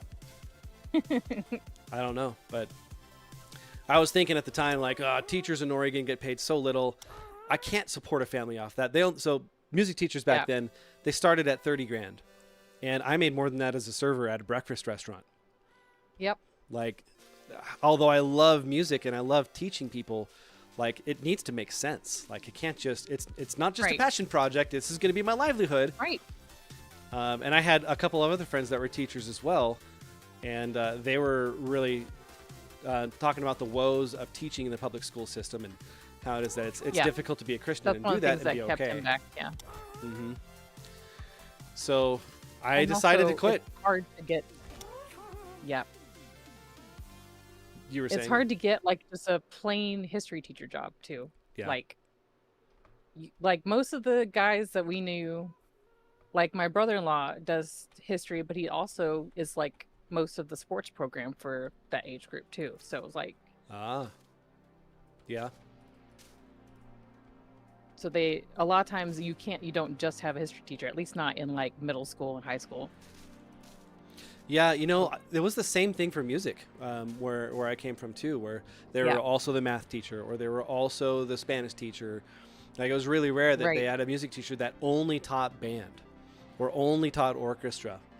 Out here in Cheyenne, it's a lot different. The state has a lot of money when it comes to funding their schools. We got coal that we export everywhere, uranium that we export everywhere. Educational programs. So they've got good funding for that kind of stuff. So they pay their teachers a lot better, but they actually fund the arts. So the band directors like work full time only doing band stuff, teaching guitar classes, or teaching two different jazz classes, 2 different concert bands. They'll assist over at the junior high sometimes, but now it's to the point of where, like, class itself. Yeah. Oh yeah, that was something that I didn't experience when I was a kid. There was no such thing as a percussion class. It was just band.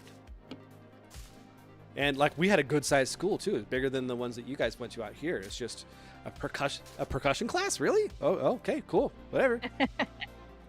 To each their own, man. So I wonder if God would have arranged it anyway, that I would have moved out here and then just started teaching out here instead. I don't know. So now my oldest son, Jeef, he's living my dream. And it just happens to be his dream too. Yeah, so he's going to University of Wyoming. He's getting ready to start his sophomore year for music education, and he wants to be a band director. That's great. Yeah, and he is emphasizing on the alto sax and the viola, and this kid is just absolutely amazing, to the point of where he's earning tons of scholarships for it. So his school is just 100% paid for, and then some. Like, God is just totally blessing him, and it's so cool to see that. And I can maybe live a little vicariously through him.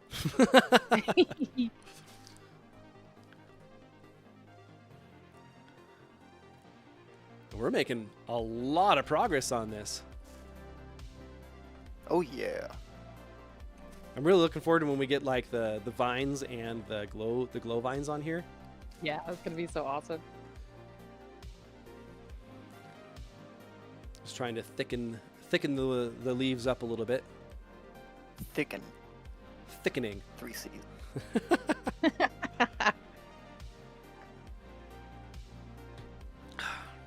Dang it, Buzz, come back here.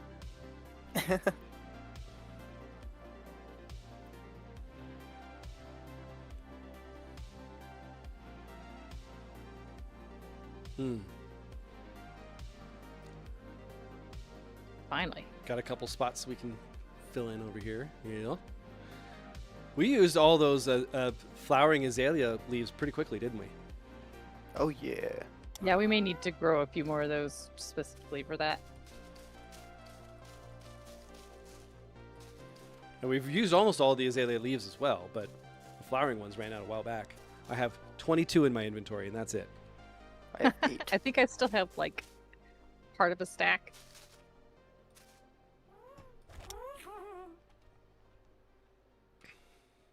Now, where are we going to work in the pale oak leaves and the cherry blossom leaves too? Yeah, that's true. We have a lot of those still. I remember we were talking about like where we were gonna put the cherry blossom stuff to kind of get like little flavors in there. Like maybe it's like a mossy overtake where it turned it all pink or something like that. Yeah, Or a that big definitely boy sounds good. flower. Mm-hmm. What was that, yeah, that'd Cake? be crazy. A big boy flower instead of just the small ones, the leaves. A big boy, yeah. Big boy. Come on, place. Thank you. But it doesn't wanna. I don't It's wanna. nervous. I don't wanna.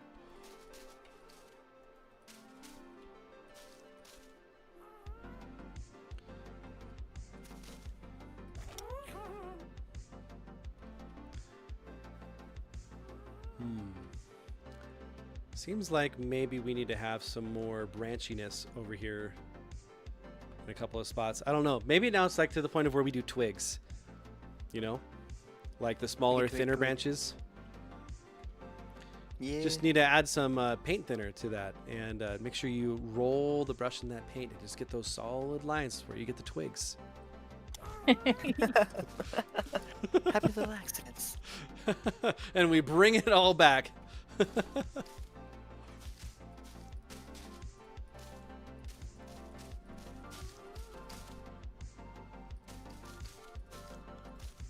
This is cool. I hope the server likes this. I think this is going to be really neat. It'll be a good focal point to look back on in the future. Yeah.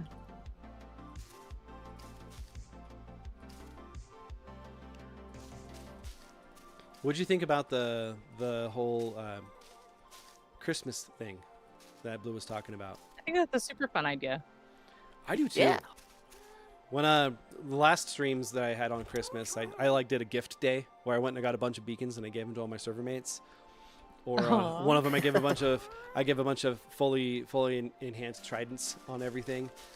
And I had Great. I had a spruce tree that I like turned into like a Christmas tree, made the put the ground around it as yellow and with some red bordering that was inside there, and made the thumbnail like all super Christmas themed and everything. Wore Santa hat. It was great. But like That's awesome. we're gonna have a bunch of people doing that instead of just like 2 or 3. Right. I'm really looking forward to that. That's going to be a lot of fun to kind of see like what kind of creativity might abound for what people are trying to do with it. Whoop! I fell. Chad fell down. Oh, Chad. Chad broke his arm. We need Chad. Zoomy MC, welcome to the stream. Meow. Yeah, it is a pretty cool tree, isn't it? We're working on this for our spawn area. Trying to have it where people spawn in and it actually looks pretty nice. I think Atara and I and Cake and Blue have been doing a pretty good job so far. Oh, Chad, yeah. Chad, who's Chad? He's the guy that broke his arm. Okay? He's the guy who fell. Chad fell down. Yeah. Zoomy MC. Do you do Minecraft videos as well, Zoomy? Every new stage of life comes with surprises. With Walmart. Or are you a aficionado of the best game in the world?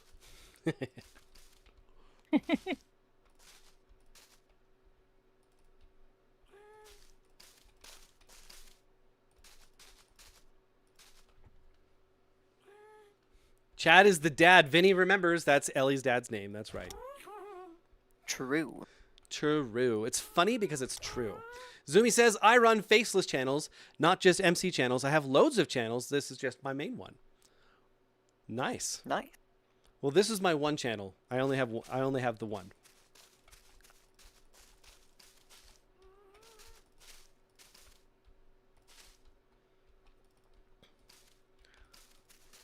Just hanging out tonight? What brings you to the stream, Zoomy?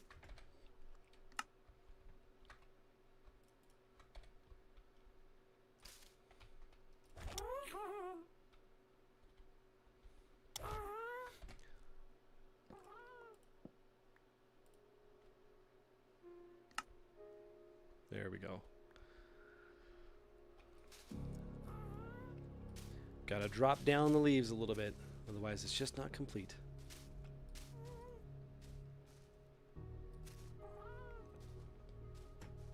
Yeah, just chilling. Saw you on the recommended. Oh, that's always a good sign. I like showing up on the Awesome. recommended. That's a good thing.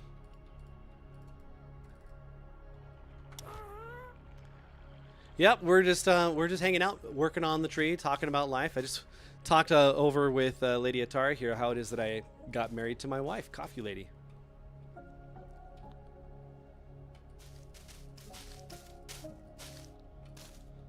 It's good times. Good times.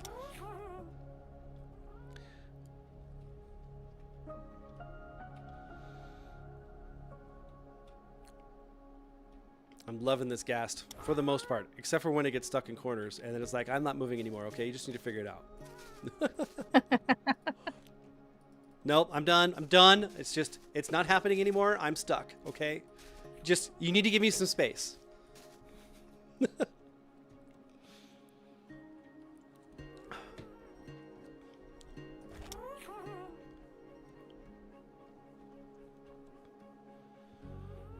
There we go. Coffee Lady says that she's found some really good channels from the recommended list. Yeah? I find a couple every now and then. But usually they're like super well established. Hey, I'm suffocating. That's not good. They're super well established channels. Like, I'm watching Hermitcraft. And then False Symmetry shows up. I'm like, oh, let's watch False Symmetry. And then B-Dubs shows up. Oh, let's watch B-Dubs. And then Scar Mumbo shows up. Hey, let's watch Scar. Wow, he's a really good builder. Every now and then, watching go ahead. their playthroughs of like Repo and Life. everything, Mm-hmm. and maybe they were playing. Oh, I can't even think of the name of the game anymore.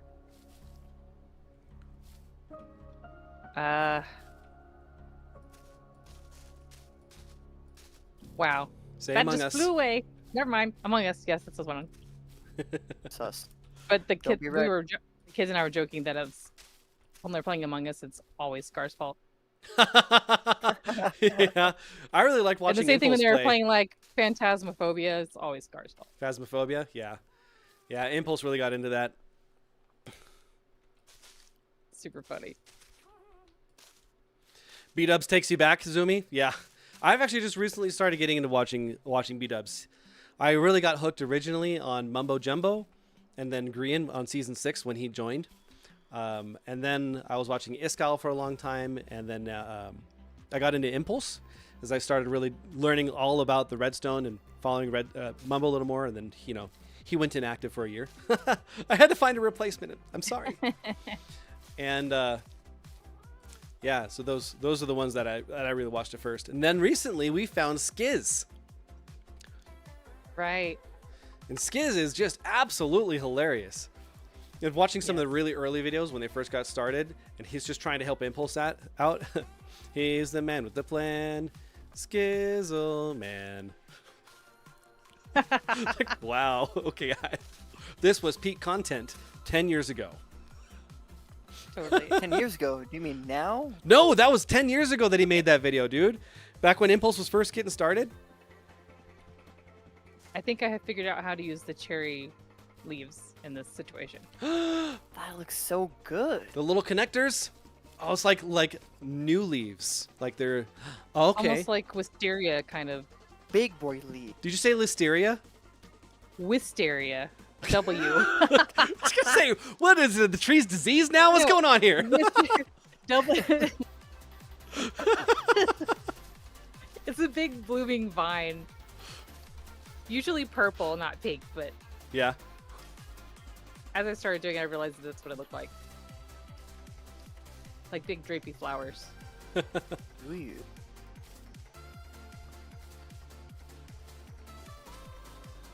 Okay. All right. I think we need to illuminate the inside some. Yes. Well, we have maybe a skosh more time here. So chains first, probably, because they're not going to attach unless you use chains. So, but we got like 3 stacks of chains down here. So Well, you can put them inside the tree as well. that's true. Do they not? Can you not place them on leaves? Place- I don't think so. At least not underneath. I don't know about on top. Place what on leaves? Verdant frog lights. You should be able to. It's just like a regular block, except waterlog it. Yeah, it might work on top. Mm. And mobs The don't green spawn. ones would look good on top. Yeah. Maybe we can get some pearlescent ones in where like the cherry is to kind of give it a little bit of a purpley hue. Yes. Yeah. Yeah.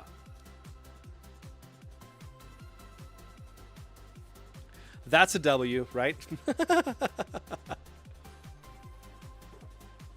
Oh, Coffee Lady is thinking shorts now. What are all those blue lights in the water, and where is this? Callie, this is at spawn. So Atara and I have converted spawn into this. So whenever you die and you don't have your spawn point set, you'll spawn in here. You do And now? eventually Oh. we're going to have this back wall that's going to be the portal back to the main lobby area, so you can get back to like where we first started with the really big cherry tree.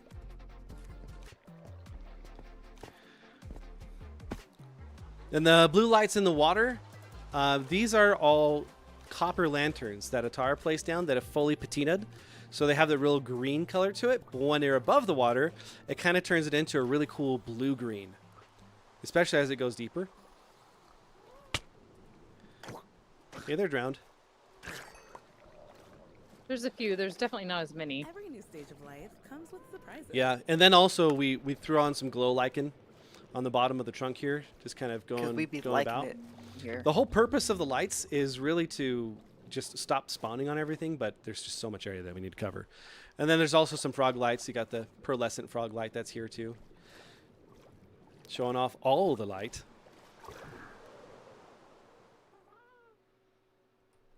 All right, let's see if we can kind of fly away and look. Do the fly away and turn around and see how it goes. I think we need to come in from far away. Callie says, "Amen." Yes, yes. Yeah, this tree is. Let me kind of just slow down my fall a little bit. Look at that. Look at that with the rain and the fog going as well. Oh my goodness. Mm-mm-mm-mm. Oh, that one's a little bare there. So that needs to have a branch, I think. Yeah. Possibly.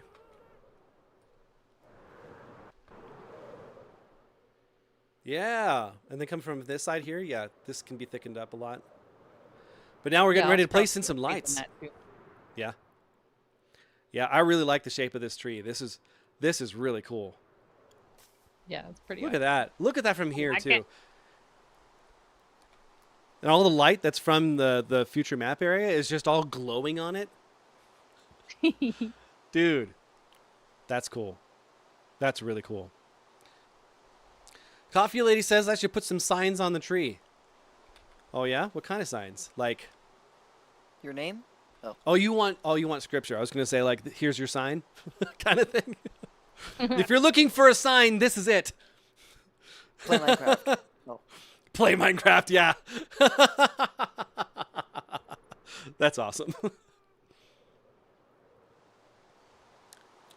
Okay, I think maybe I'm just going to go for another 5 minutes placing leaves, and then we need to wrap it up, because we've been going for poquito más de 3 horas. But it's been good. We've had a lot of really good How about conversations. more? Oh. How about some more? Cake. I think maybe it's time I work in some of the pale oak leaves. See if we can make that work.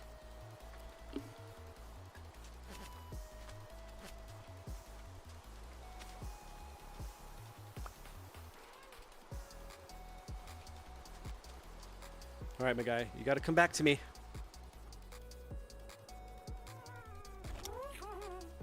Got him. We're good. We're good. I got it. We figured it out. Vinny says, you might be a redneck if here's your sign. Thank you, Jeff. I appreciate you. Scripture is alive. The living word. Scripture is life. Next to the tree of life. Yes. I like that.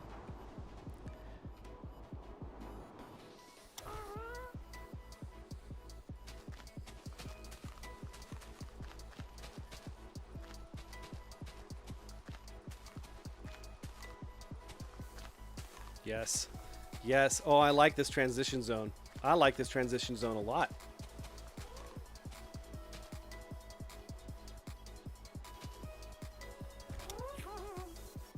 Yep.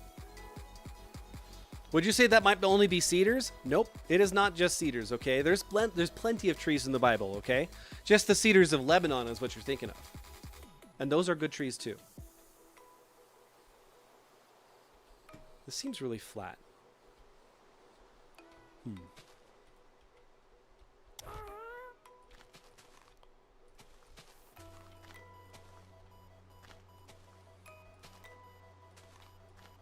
There we go. Just thicken up the branches just a little bit here, getting them going. Nice.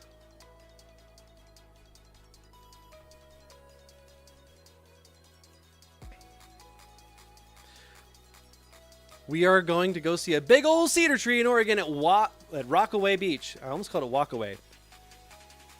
Is that like a Weegaway?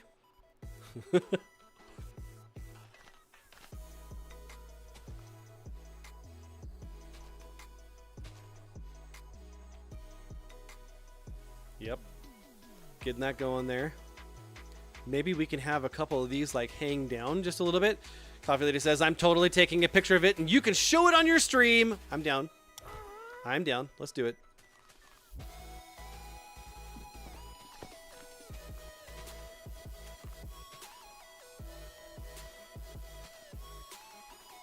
Oh, I like that underneath like that. It looks cool. Yeah. Just trying to think like maybe we can do some of the hanging moss, like treat it like Spanish moss a little bit. Yeah, that's a great idea.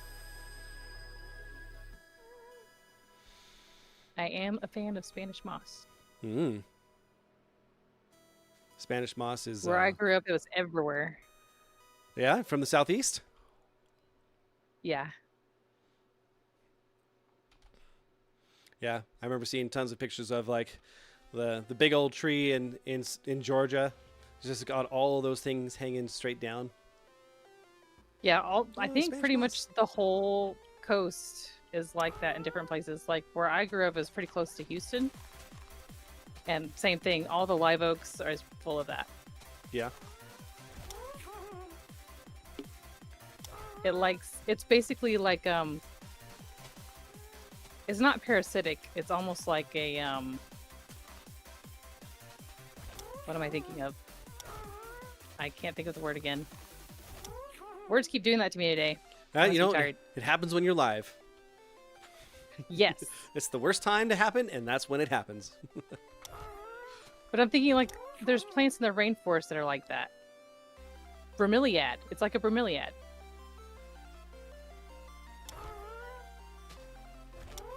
I don't know what that It is. just How do you say that? Bromeliad. Bromeliad. Yes, it's a plant that likes to just perch on trees and get rain and sun and have a safe place to live. They just kind of sit there. A lot of orchids are that way, and a lot of things like Spanish moss, which is not an actual moss. Spanish moss isn't a moss? No, it's actually closer to like, I don't know, the pineapple family or something. I'm trying to remember. What? But if you ever see it, like after it rains, it's actually green. It makes its own chlorophyll. It's not parasitic at all. Huh. It just uses trees for support. I didn't know that.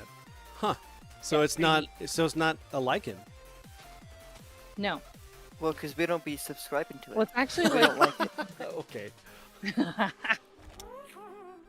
Love that. Yeah, it's a very interesting plant.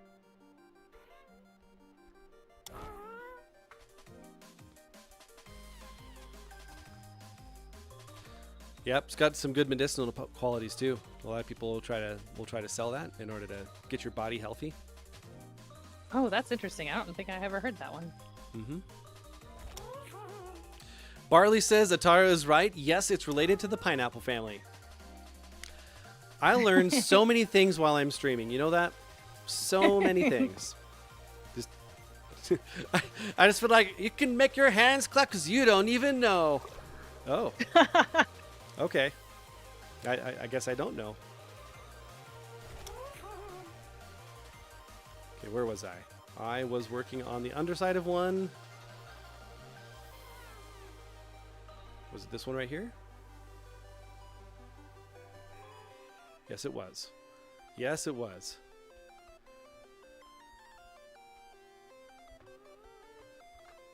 She says, Barley says, it fights Lyme disease. It also fights along with amoxicillin swine flu. Oh. Well, that's interesting. crazy. I don't think I'd ever heard of that in connection to Lyme disease. That's so interesting.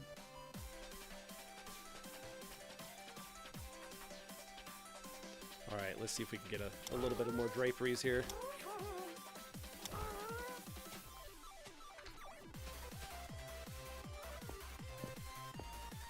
There we go. Good, good, good. Love it. Do it. Love it. 10 out of 10. Never seen anything like it before. Would do again.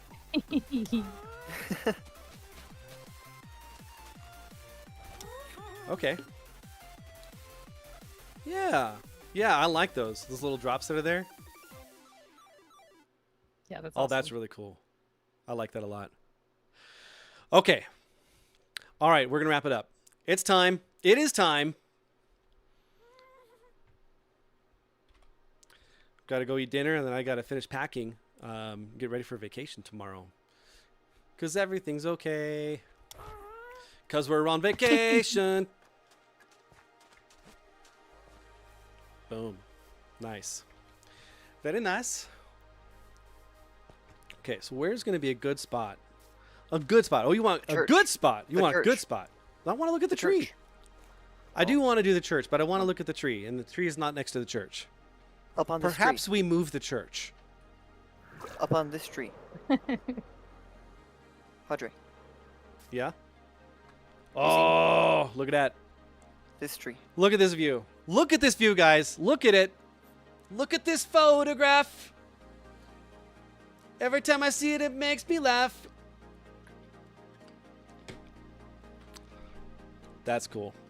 Moving in the right direction, guys. Yes, we are. That's cool. Can you come over here on top of the spruce tree, dude? Yep. Nice. Very nice. Okay. And we put the tree in the background.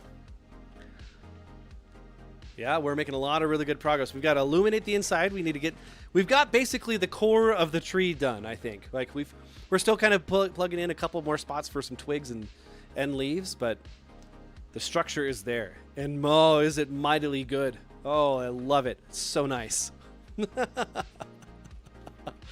Yes. All right. Well, we had a pretty awesome stream. We were able to talk about our love lives and how it is that we got married. Coffee Lady and me and LadyAtarah and her husband. It's really good stories. I love being able to do that. I don't get to share that story with a lot of people, especially because of how we actually got together and that it was so centered around God moving in our lives in drastic ways. But that's awesome. I love it. Last stream, we were able to talk about what it means to be a Christian. This stream, we're able to talk about how God moves in your life and he orchestrates things and you don't even know it. Oh yeah, that's called a good time right there. Very good time. Okay, well, if you guys haven't done so yet, please make sure you like the stream. If you're watching on YouTube after the fact, hi YouTube.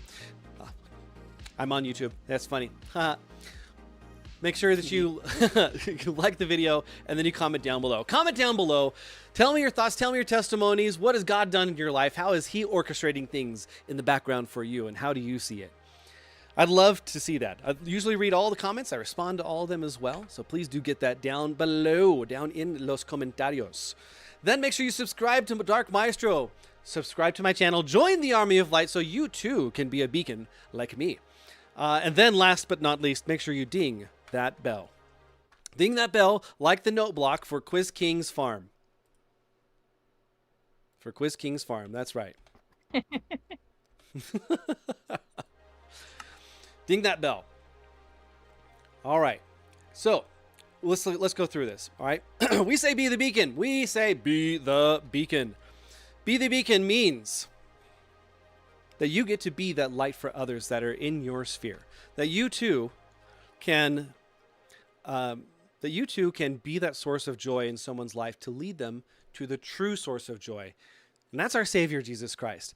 The great thing about being a Christian is that it's not some esoteric thing that's just a thought that's out there or some spirit energy. It's palpable, it's physical. He physically lived and died and was resurrected. He's real. He's a living God. He's not a dead God. He is the one that maintains and supports everything through his word.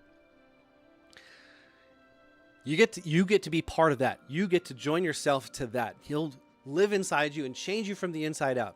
If you find yourself fighting against being bad, you just can't help it, that it's just natural that you do bad things, and you have to consciously think, I don't want to do that, but then you still do. You just drawn to it like a moth to the flame. Quite literally, a moth to the flame. That one was free. Just came up with that one. Jesus can be the one that saves you out of that. He is really the only one who can save you out of that. Everything else is all just temporary measures or habits that are put in place. Jesus will change your desires from the inside out.